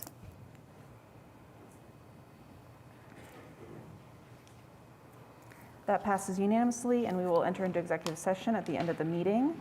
Item Y is another item to enter into executive session to receive confidential communications concerning the case of Bosco et al., v. City of Oklahoma City. Do we have a motion? We have a motion and a second. Please cast your votes.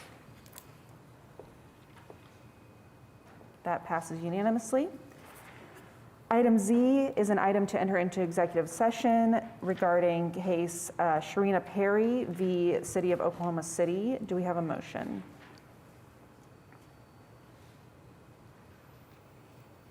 We have a motion and a second. Please cast your votes.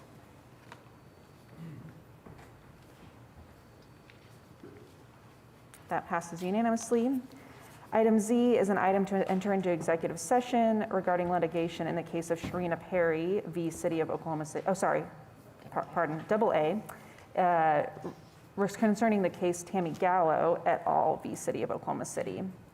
Do we have a motion? We have a motion and a second. Please cast your votes.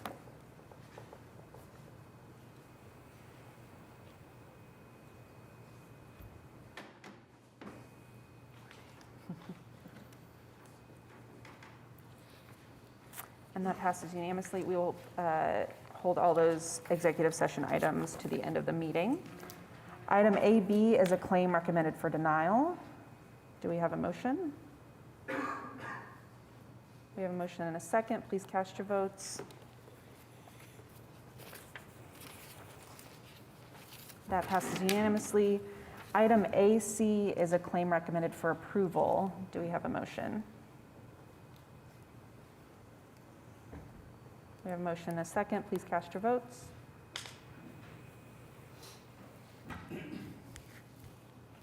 And that passes unanimously. Next is item 12, comments from council. Ward 1. Thank you, Vice Mayor. I just wanted to take a minute and give a shout out to our Public Works Department and Director Debbie Miller and her team. I'm not sure if she's here. There she is. I was trying to like slow play. So it's not too often we get thank yous, around here.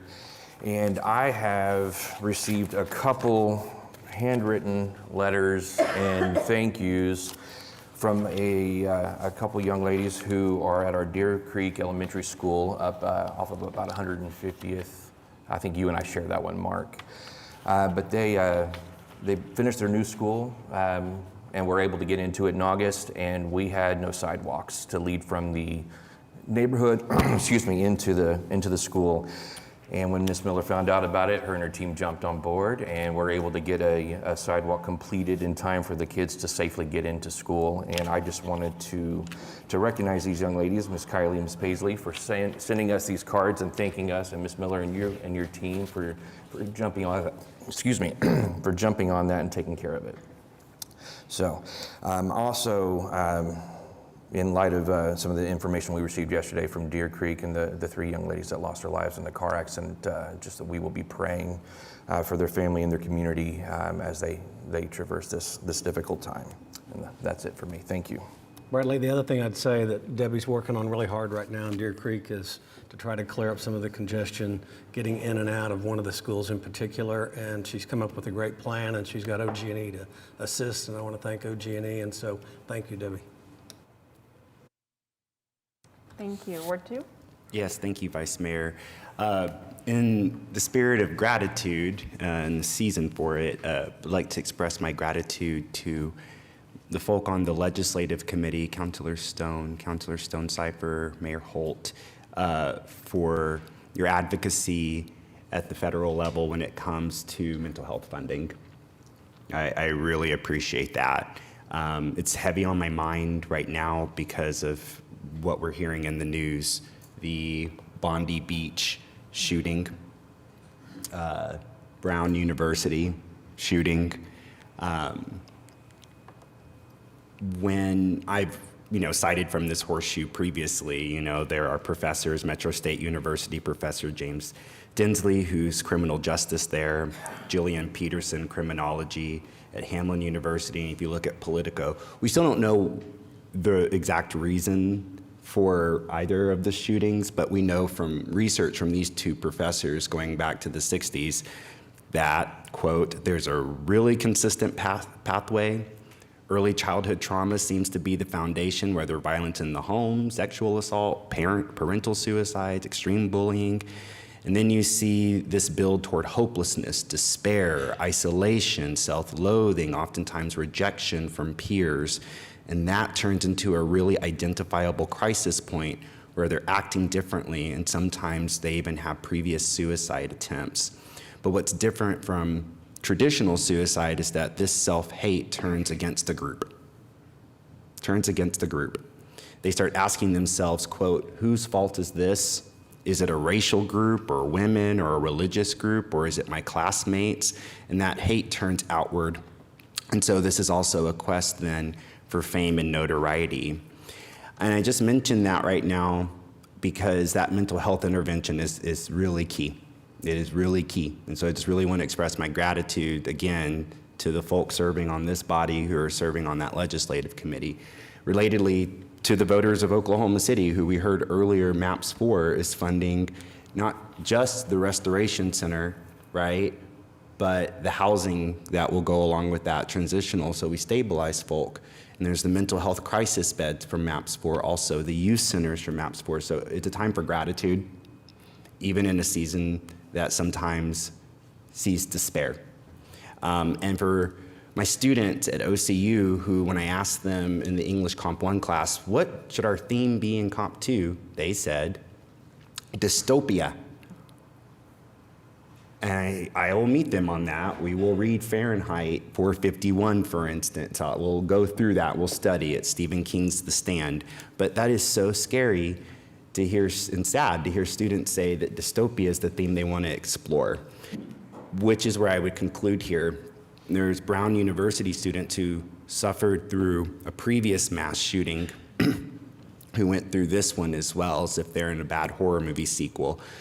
Please don't despair, OKC, especially your students. That same research that I cited earlier from those professors says that, and this is the advocacy I would hope we all take to heart if we really want to make an intervention.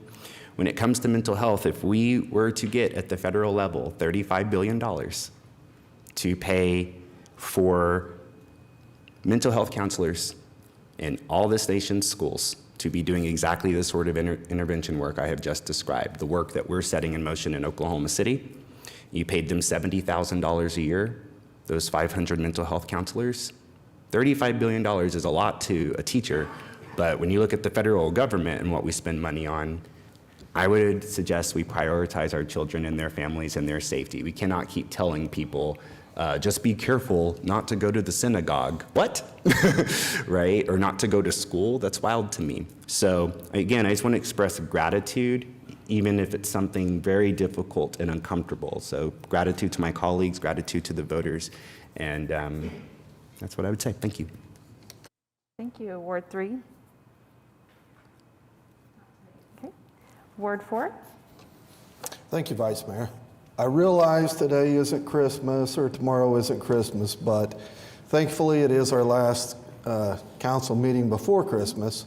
So I just want to wish everyone a Merry Christmas in case I don't get to run into you again. So thank you all very much. Appreciate it. Thank you. Ward 5. Ward 7. Ward 8. Okay, that brings us to citizens to be heard. Item 13. We do have a number of folks signed up, so I will read the first person and then who's on deck, so you can kind of get ready and be nearer the front if you wish. First, we have Steve Hunt. If you can state your name, address, and you have 3 minutes. Once again, Steve Hunt, 2825 Northwest 57th.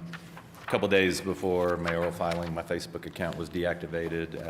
I know that some of y'all look at my stuff on there. I thought it was kind of strange timing. So I started kind of looking at some other social media options, and like a few hours after I got on Threads, I saw this. This is a little deal where you can get a free month to watch the Thunder on streaming. And I immediately thought to myself, Oklahoma City taxpayers have financed multiple arenas, paid for upgrades, guaranteed revenue streams, created a sweetheart environment where the owners have no financial risk. Was the public get in return a free month of streaming? So I started looking into why we have to pay to watch the Thunder instead of, like over air Channel 9 or something like that. And it's pretty grim what I found. James, I think a lot of the stuff that you were talking about kind of links to these kind of things.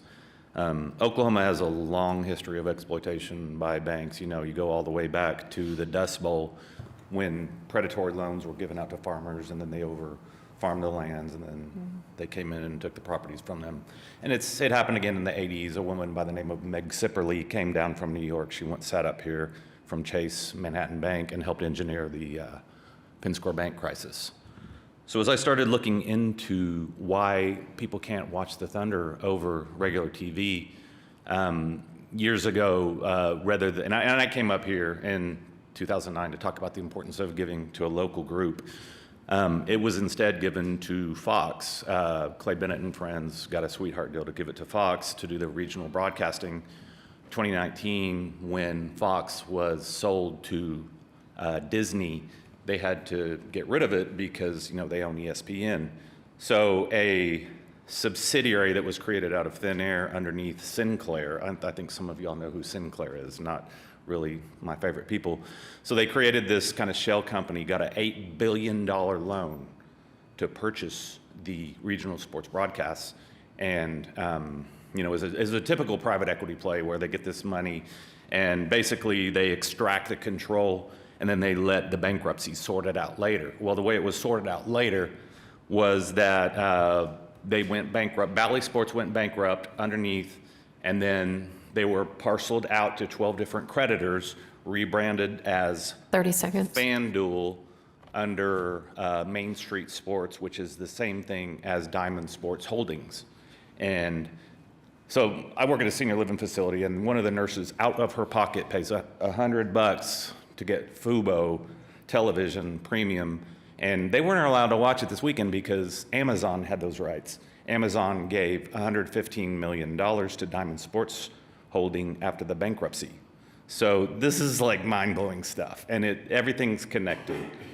Everything is connected here, and we have to start looking at this because, creating a circular economy in our city is incredibly important. I live in James Ward. Percentage-wise, that ward is one of the most taken over by private equity firms. Rourke Capital owns a majority of the restaurants on that street. But this broadcast issue, and I'll be putting some stuff on YouTube and whatnot, talking about this more. Spoke with my friend Gretchen Morganson at NBC Finance. She was blown away by this. And City Manager Freeman, that I've talked about the same kind of thing with senior living facilities. And it's getting really bad out there, but I think there's a lot we can do. And I hope that y'all will consider this. Merry Christmas. Thank you. Next, we have Michael Washington, and then after that will be Clarence Ellis. Mr. Washington. Once again, y'all like hearing my voice, don't you? Watch it now. I ain't got time. Mine get cut short more than anybody. But let me get, you know what? To last week, on the 12th of this month, we celebrated the reopening of the iconic Freedom Center. And guess what, ladies and gentlemen of this illustrious group? They finally, those who run the Freedom Center, the iconic Freedom Center, Historic Preservation Society of that #1 center, guess what? They acknowledged Michael Washington for having been the initiator of preserving that center. And all this time, you mean Michael Washington was lying to y'all? Isn't that something to think about now, isn't it? And now it is a wonderful thing now. But let me also add just a little bit too to back up what their belief is. I'll try to read fast because Amy might try to cut me short. Just, no pun intended. This letter is in regard to your request for summary of the initiation of the designation of the Freedom Center as a historic landmark. My records indicate that you, meaning me, Lisa Chronister, and I first met at your request on September 26, 2017. That's 8 years ago, mind you, that we finally see it through. Isn't that something? Look what you get if you just be good. Now then. We met on September 26, 2017 to discuss the Freedom Center.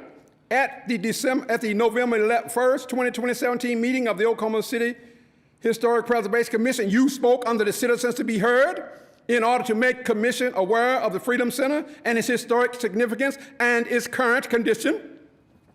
The commission was interested in the Freedom Center and asked you, not anybody else, and asked you to come back and present additional information at the December meeting. And guess what, y'all? That's my own added there. You met with staff on November 14th and discussed your presentation, and then you presented to the commission on December 6, 2017. At that time, the commission asked to have the initiation of the designation of the Freedom Center process. Excuse me, at that time, the commission asked to have the initiation of the designation process put on the next available agenda. I'm closing out. That was heard, and the vote to initiate the process was made on February 7, 2018. On May 30, 2018, you spoke at the commission meeting regarding the designation of Freedom Center being a historic landmark, and the commission voted and recommended the designation. The designation was approved by City Council, this wonderful body, on August 28, 2018. 30 seconds. 30. Oh, Amy, I got it through, yes. Amy, you something else. But I just wanted to say that, y'all. Michael Watts is going to stand for freedom, justice, and equality on any level, by any means necessary. Because without just freedom, justice, and equality, we disregard the rule of thumb, the rule of law, the rule of due process, the rule of right in pursuit of happiness, liberty in pursuit of happiness. That's important, y'all. Thank y'all so very much. And guess what? Y'all going to be hearing from me again because it's going to be something else that I historically preserve. Y'all be back. Have a great one. Thank you. Next, we have Clarence Ellis Jr., and after that will be Ben Illarazza. Mr. Ellis, if you can state your name, address, and you have 3 minutes. Okay. Are you able to? Don't count yet. Give you a second. Okay. Oh, can you say it? Oh, great. Hello, my name is Clarence. Oh, that doesn't, yeah, if you can pull this mic, oh, can it be turned on? Is it on? Is it on? No. Oh. If you can pull up there, you can pull that mic down to you. Oh, good. Yeah, Oh. Okay. Thank you. You bet. So you can stay sat down. Well, thank you. There we go. All right. First of all, hello, everybody. Is this on? My name is Clarence Ellis Jr. I'm from McAlester, Oklahoma. And I'm here for one purpose only, ladies and gentlemen, and that is to preserve that gym that I played basketball in. I graduated from McAlester High School, from L. Overture High School in McAlester, Oklahoma, in '67. They integrated in '68. And that gym that I played basketball in and went to school at is falling apart. It needs a roof on it and renovation. The reason why I'm here is because my journey ties in with Oklahoma City through Garden Oaks, which is located here in Oklahoma City. George Williams and I and 2 other members sat on a panel at Oklahoma University with a project dealing with Institute of Quality Communities and Interior Design.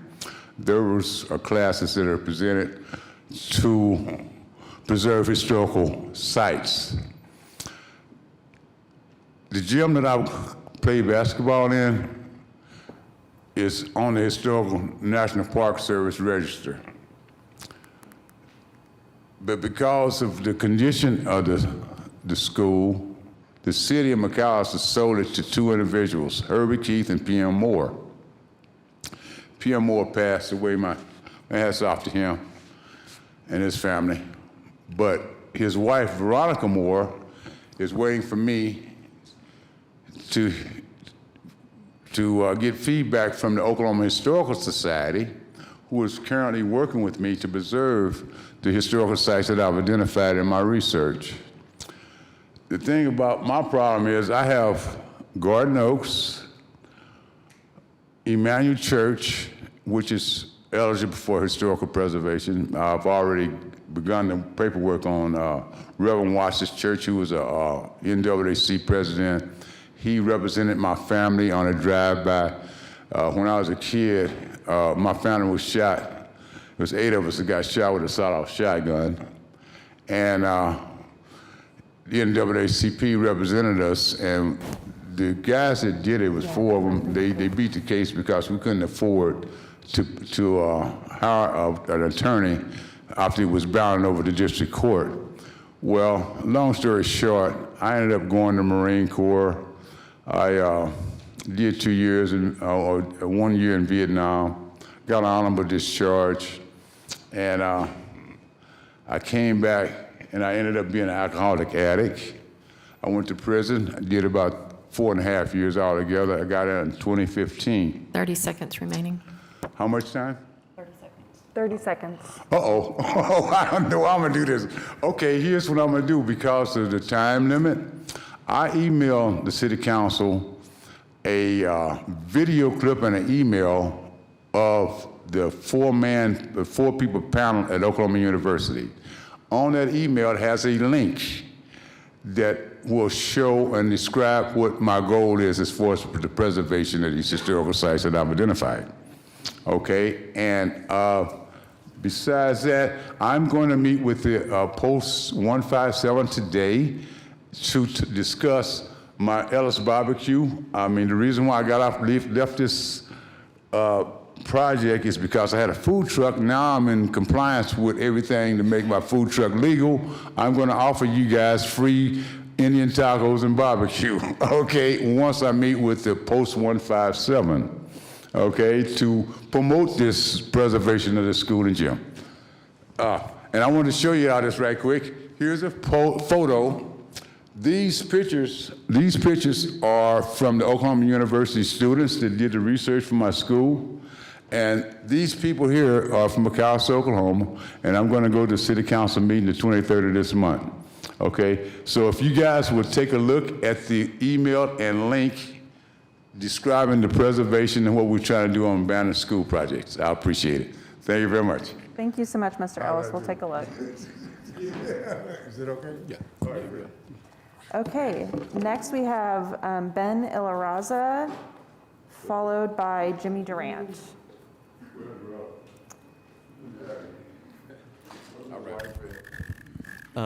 Good morning, Council. Thank you. My name is Ben Ilaraza. I live at 809 and 1/2 Northwest 33rd Street.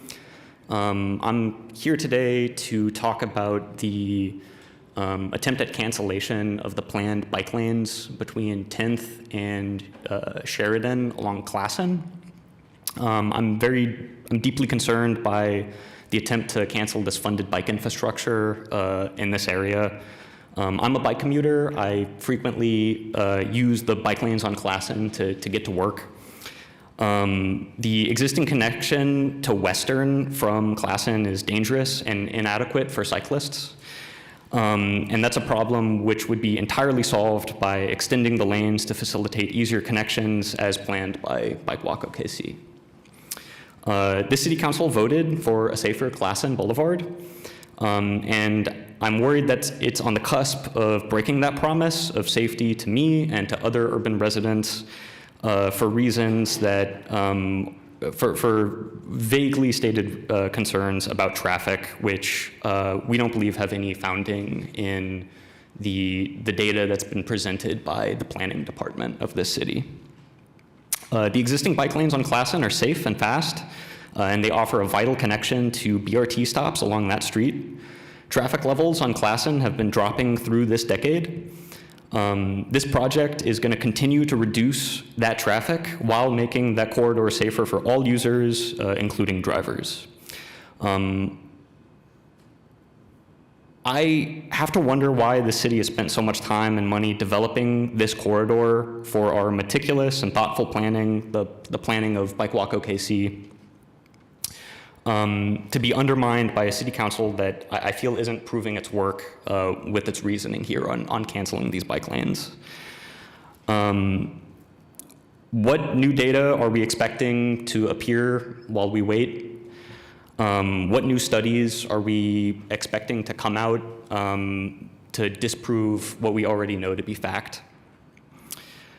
I'd also like to ask if, I wonder if anybody would want like a 6-lane freeway on their doorstep and to be told that it needs to be there because someday traffic might exist to justify its existence. 30 seconds remaining. Please do not allow a lack of imagination and political will to be the reason that anyone else is hurt or killed on our streets, as they are every month, year after year.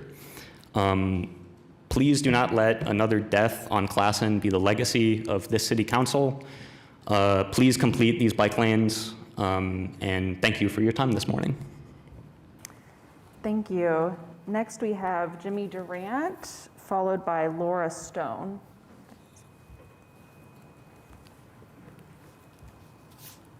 Good morning. Jimmy Durant, 8800 Sheringham Drive, Oklahoma City. I am the Director of Government Relations for St. Anthony Hospital, and I too am here to speak about the bike lanes on Classen. There's a lot I could say in response to what the gentleman just spoke about. I travel Classen twice a day, every day, Monday through Friday, and traffic has not decreased on Classen because of the bike lanes. If anything, it's gotten much worse because we've gone from the 3 lanes down to the 2 lanes between 10th and 23rd Street, if you will, along with the rapid bus lane being involved in that as well. We at St. Anthony are also concerned about expanding those bike lanes because of the confusion that it could cause to our out-of-city residents or patients and their families. We also have a good number of traffic related to ambulances that travel 10th Street, and additional bike lanes on that road and congesting traffic there would also cause some further delays in people receiving emergency care.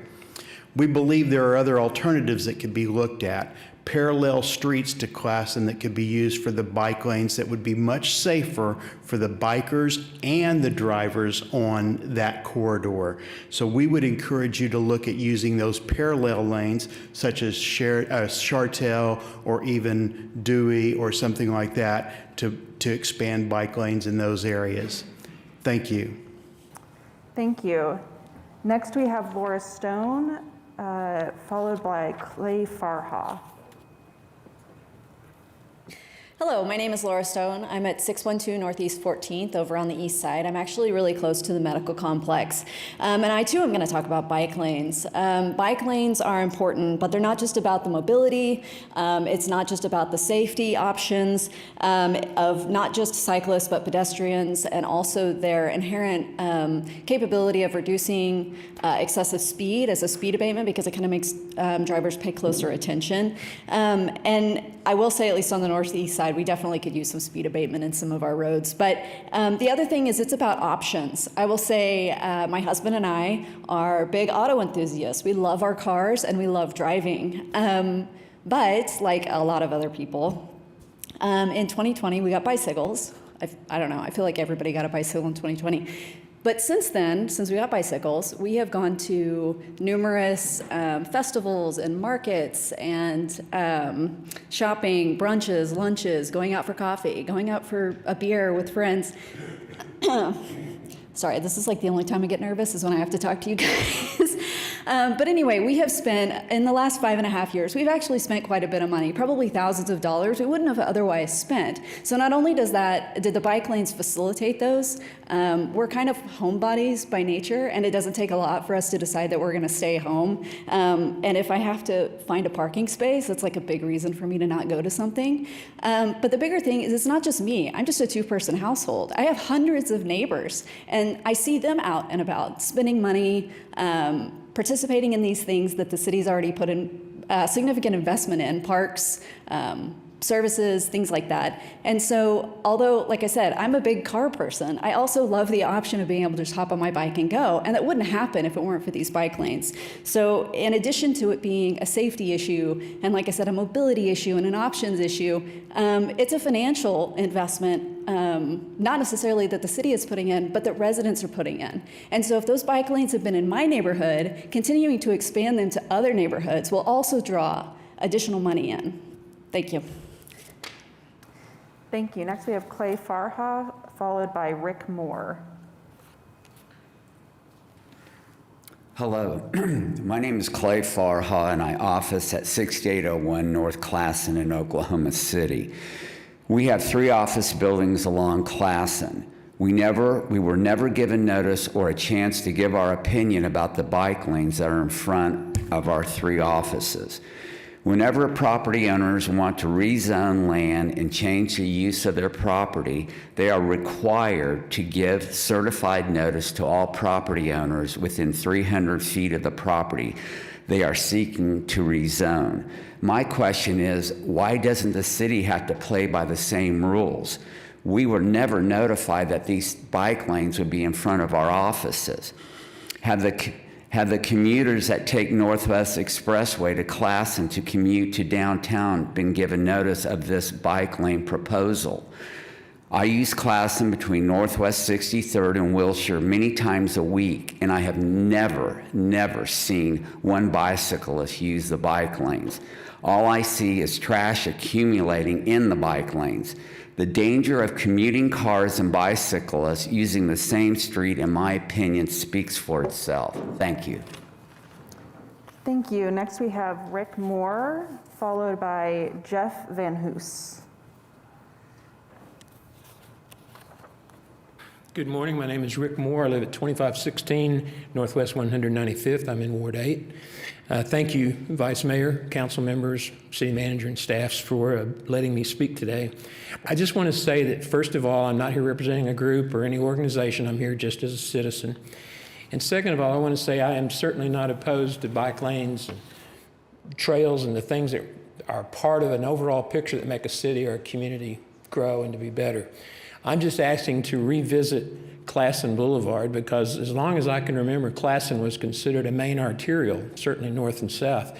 And I just don't believe main arterials should be cut down in lane size. As an example, my wife in the last year has been diagnosed with breast cancer, and I've been having to do lots of visits to doctors with her, to oncologists, to whatever it might be. Sometimes when she got to go back to work, I would pick her up, take her to work, and bring her home. And I'm going to tell you, when you've got I-44 on the west and you've got I-35 on the east and I-235 or Broadway Extension in the middle, clogged up, Classen Boulevard is a great way to come in and out of this city. And it's enabled me to continue that path. So I just ask you to reconsider and think about that. Again, I'm not opposed to the bike lanes. I think they're great, and the people who use them, I'm glad they've got them. But it's part of a city plan, and I don't think it's the only city plan, so I just ask you to reconsider that. Thank you. Thank you. Next, we have Jeff Van Hoos, followed by Hamid Pezeshkian. Good morning. Jeff Van Hoos, 101 Northeast 70th, Oklahoma City.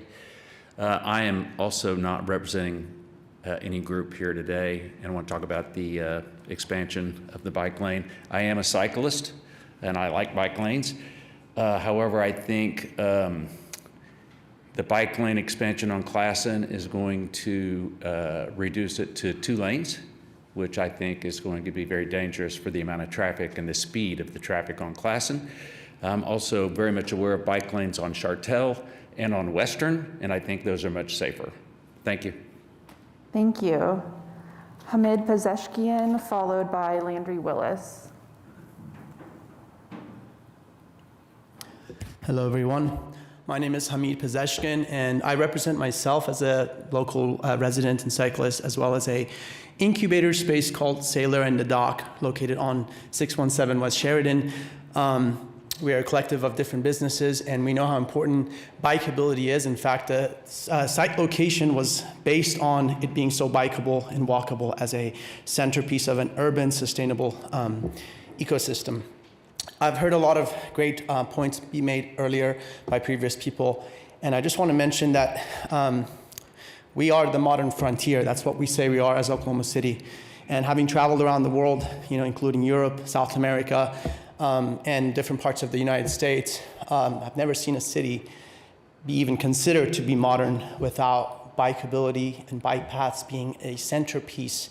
We are proud to say that bikers are here, right? And so, like some of the previous speakers have said, Classen is obviously a primary and important corridor.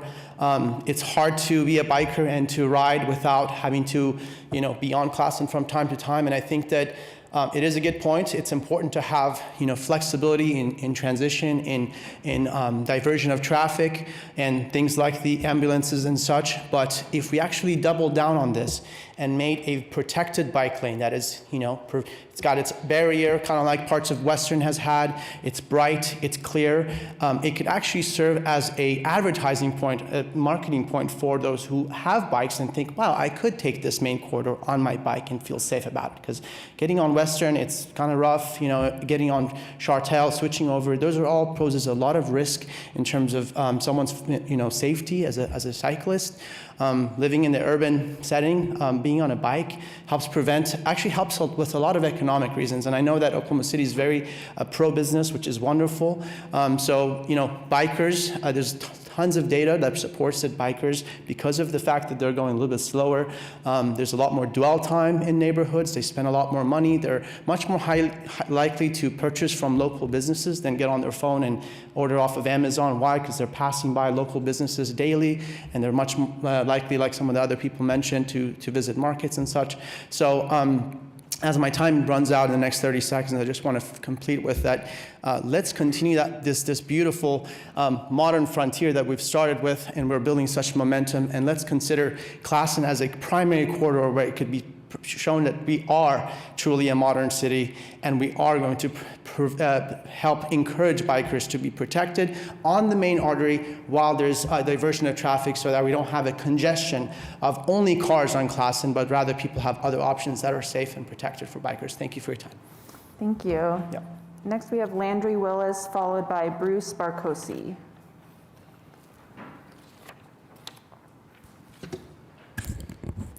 Landry Willis, 301 North Walker Avenue. And first wanted to let you guys know I am no longer with Oakmar. I got a new gig, and I'm just here speaking as a concerned citizen about the Classen bike lanes. I've lived downtown for the past 2 years, and I've taken this portion of Classen every day to get up to work on Northwest Expressway. I've driven Classen probably over 1,000 times, hundreds of times during those peak hours. And, I know I have confirmation bias here. We all have confirmation bias here, but just from my opinion, I can't recall a single time during my commute where traffic was heavy enough to justify having that third lane there. My anecdotal viewpoint is that traffic flows just the same from Main to 10th as it does from 10th to 16th Street, where it's 2 lanes.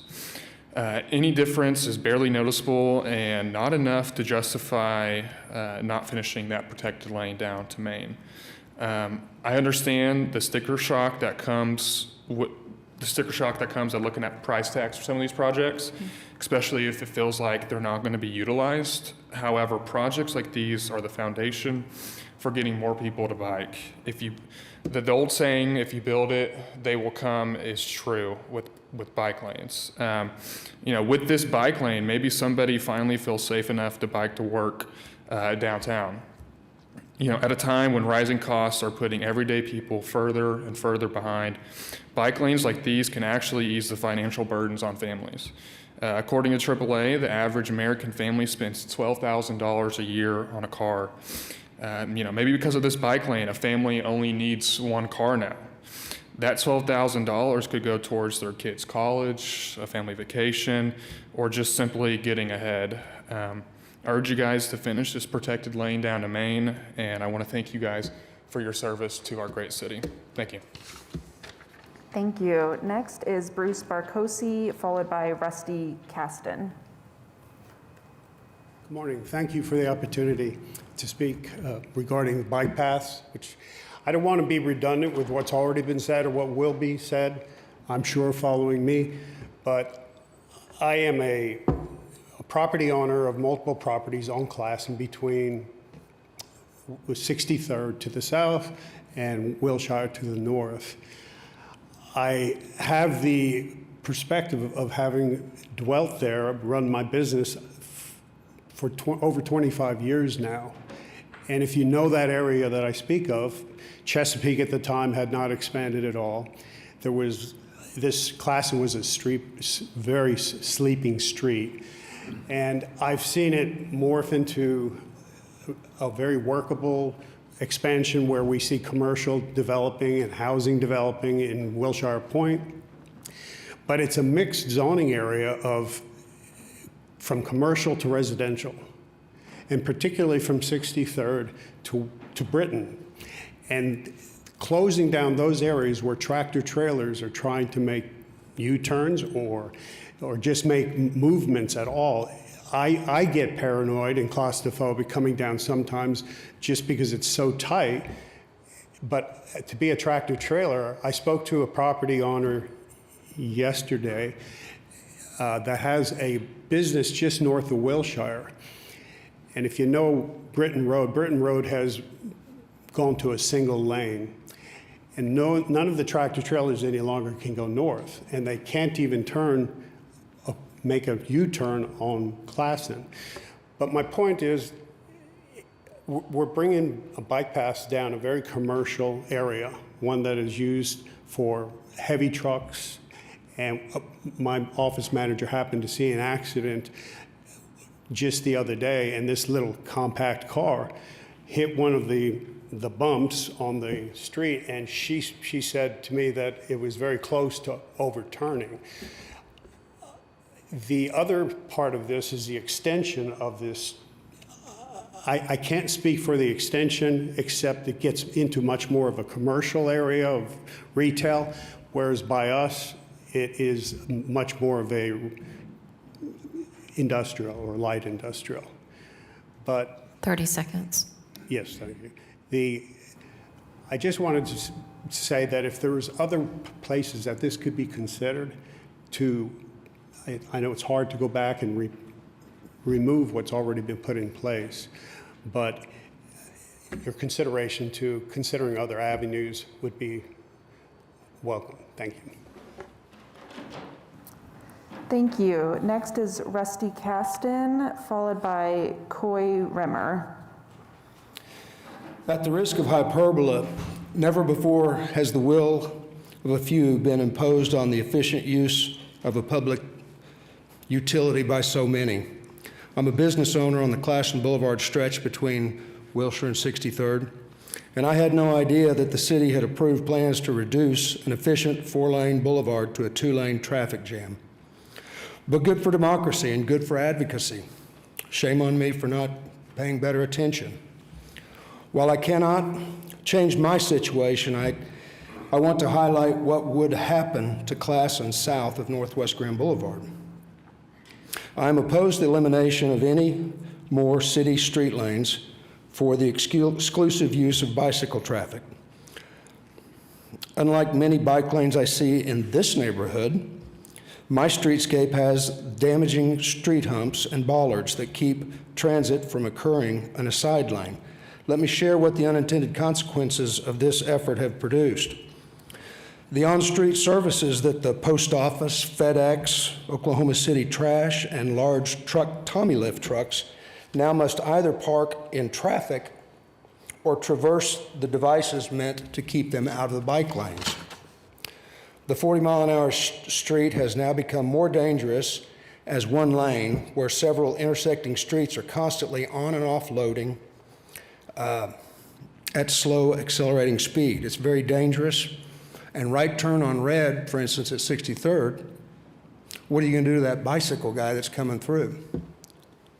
I don't know that any of us have the traffic education on how we're supposed to use these bike lanes. Debris is collecting in bike lane much as it does on the shoulder of our highways. Glass, rocks, trash, and auto parts have amassed in this dedicated lane. A 10-speed bike tire has no match for this, though I have yet to count in its entire lifespan more than 9 people that have ever used these bike lanes. These people cannot rely on the safety of the new bike lane that you have created.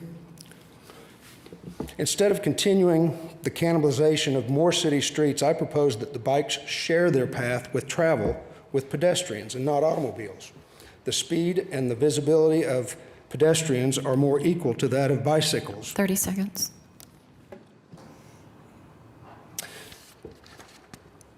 Soon you will have to replace the street in front of our offices between Wilshire and 63rd because you have all these cars that are now wearing out those lanes. I would advocate that you drop the bike lane there and put a sidewalk down the middle of the boulevard. You're going to eventually put a sidewalk there, as you do everywhere with maps. Put a sidewalk down the 60-foot green boulevard.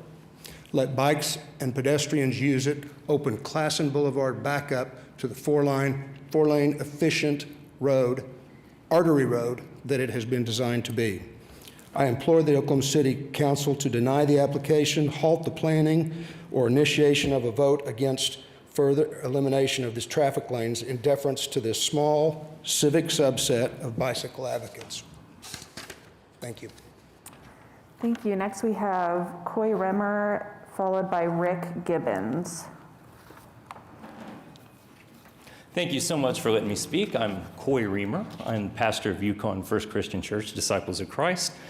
I live at 1025 Arlington in Yukon, Oklahoma. So the good news is no matter what y'all decide on this, you won't lose my vote. So thank you for what y'all do here today. I'm an alumnus of Oklahoma City University. My mother is a retired employee of Oklahoma City Police. My father was an Oklahoma City police officer. Oklahoma City is part of my identity. I'm a part of a bicycle group. We meet about once a week. We meet at Scissortail Park, right into Bricktown, from Bricktown to the Plaza to the Art District. And we use these bike lanes. And I personally have several hundred a month that I keep budgeted for this event. My friends, they come in from Lawton, Chickasha, Stillwater, Edmond, Tulsa, and they come and they spend money here in Oklahoma City. They don't spend it in Lawton, Chickasha, Yukon, Edmond, Tulsa, Stillwater. We choose to come here to spend our money here because of the work that you have done to provide these bike lanes. And I understand that it is a trouble for traffic. But I ask y'all to please don't do away with the bike lanes. If y'all need to reroute them, do more, please, so that we can continue to spend our money here, have a great time, and have Oklahoma City be a part of our identity. Thank you all so much. Thank you. Next is Rick Gibbons, followed by Jacob Keene. Good morning.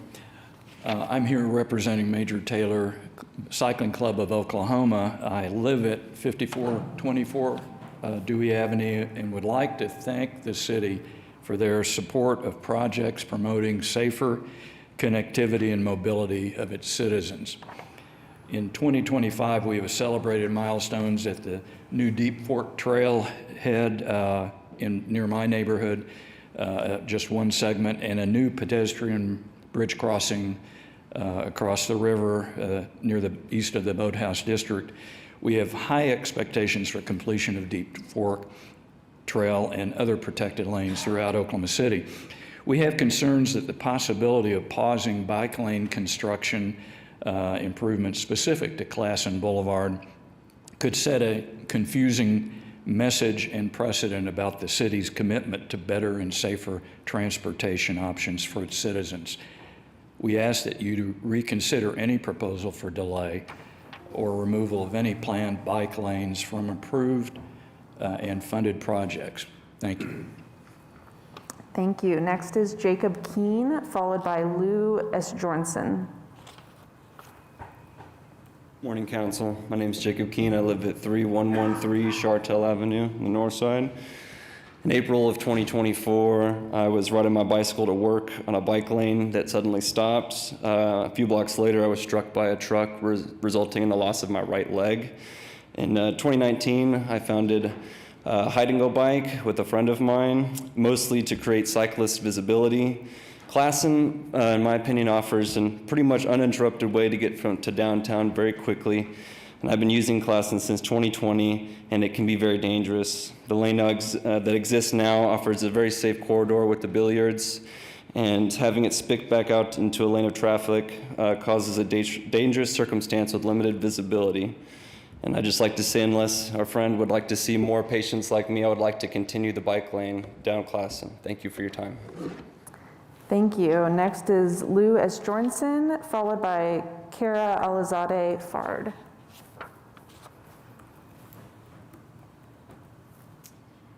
My name is Lou Esjornson. I live at 2257 Northwest 36th Street. My comments today concern cycling infrastructure. When I purchased my house, part of the decision was based on the bike lane 3 blocks to the north on 39th and a planned bike lane on the adjacent North Youngs. Despite this foresight on my part, the most dangerous part of me riding my bicycle is often getting to and coming from my house.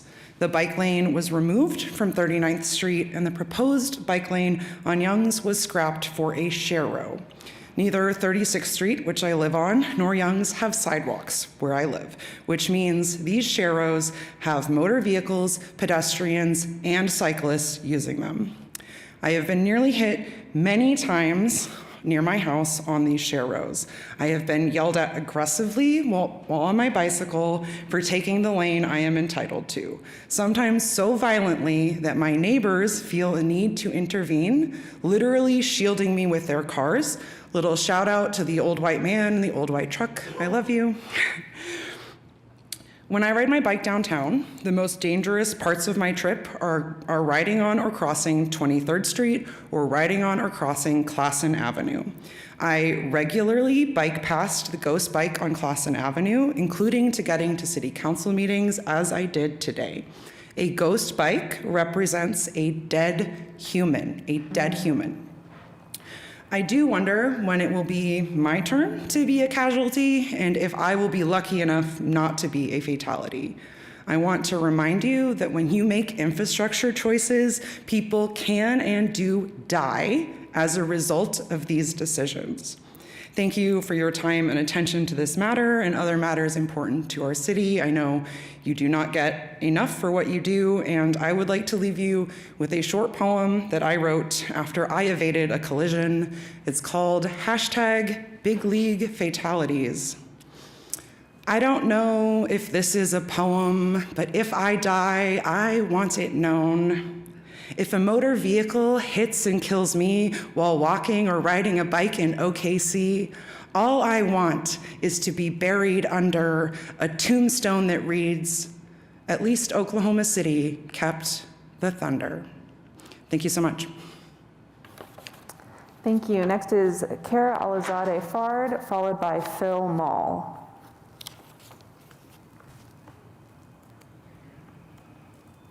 Good morning. My name is Kara Alizadeh Fard. I live at 5737 Lawson Lane, and I'm here today to advocate for the continued support and investment into cycling infrastructure here in Oklahoma City.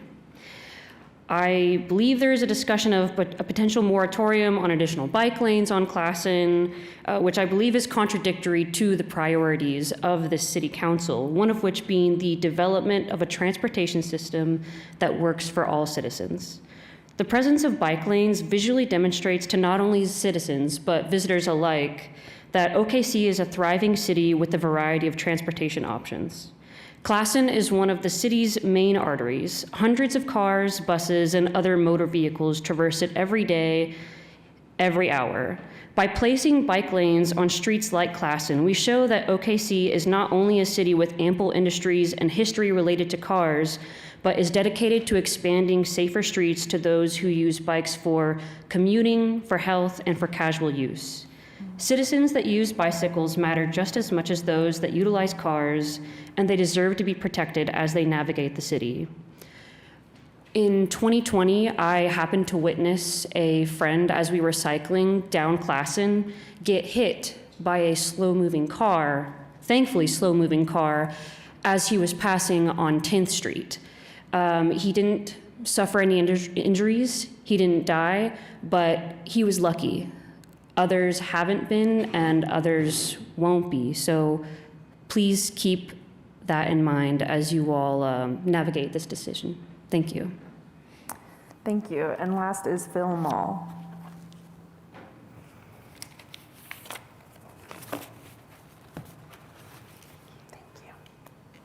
Good morning, Council. My name is Phil Mall, and I'm a transportation planner in Oklahoma City for a private consultant. But I'm also here representing the Wheels Project, a local bike advocacy organization. So we have heard that the already federally funded bike lane from Sheridan to 10th Street is maybe on the chopping block. And it's on probably the false argument that bike lanes are bad for business. So I'd like to remind the council then of the history of Classen Boulevard. The very first president of the Chamber of Commerce of Oklahoma City, a guy named Anton Classen that we all know, developed Classen Boulevard to be a walkable, bikeable, and transit-rich corridor with neighborhoods that, again, were bikeable, walkable, and transit-rich. These neighborhoods were built when less than 1/5 of Americans even owned a car. I'll also remind you that on June 18th, 2024, a little over a year ago, this council voted unanimously to approve our Bike Walk OKC plan update, which explicitly includes a protected bike lane from Sheridan to 16th Street, of which that 10th Street to 16th Street piece was already built. But as a history of the boulevard and the diligent work of the planning department have not yet persuaded you, I have 3 new pieces of information for you. First, as a planning consultant, I've used the Federal Highway Administration's crash modification factors to help state DOT clients across the country run benefit cost analyses for roadway safety improvements. I can tell you that these protected bike lanes that will soon be on Classen reduce all crash types by 45%. That's CMF number 115533 if you do want to look it up. And that's from the FHA's Crash Modification Clearinghouse. So I ask council, are you actually okay with more ghost bikes on Classen Boulevard? Are you okay with more crashes and serious injuries to folks who are going to use Classen Boulevard? My second piece of information is that bike lanes are good for business. They're in fact so popular that small businesses have showed up here today and are signing our letter of support for the Classen Bike Lane project. 30 seconds. We will deliver that letter to you at the next council meeting. My last and final piece of information for you all is that the Bureau of Transportation Statistics shows that owning a car, again, costs $12,000 a year. Spending more than 15% of your income on transportation makes you transportation burdened. Well, 21% of Oklahoma City residents are transportation burdened. Classen is a critical corridor for those without cars, especially for those seeking jobs and transitioning out of homelessness. If you kill this bike lane, you are knowingly keeping transportation costs high for Oklahoma City residents. So we ask you, make Classen safer, make Classen better for business, and keep the promises made to the public through the Bike Walk OKC plan. Build the bike lane. Thank you. Thank you. So now we will recess into executive session and return once that is complete.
You're gracious. You're gracious. We are back from executive session and we are adjourned.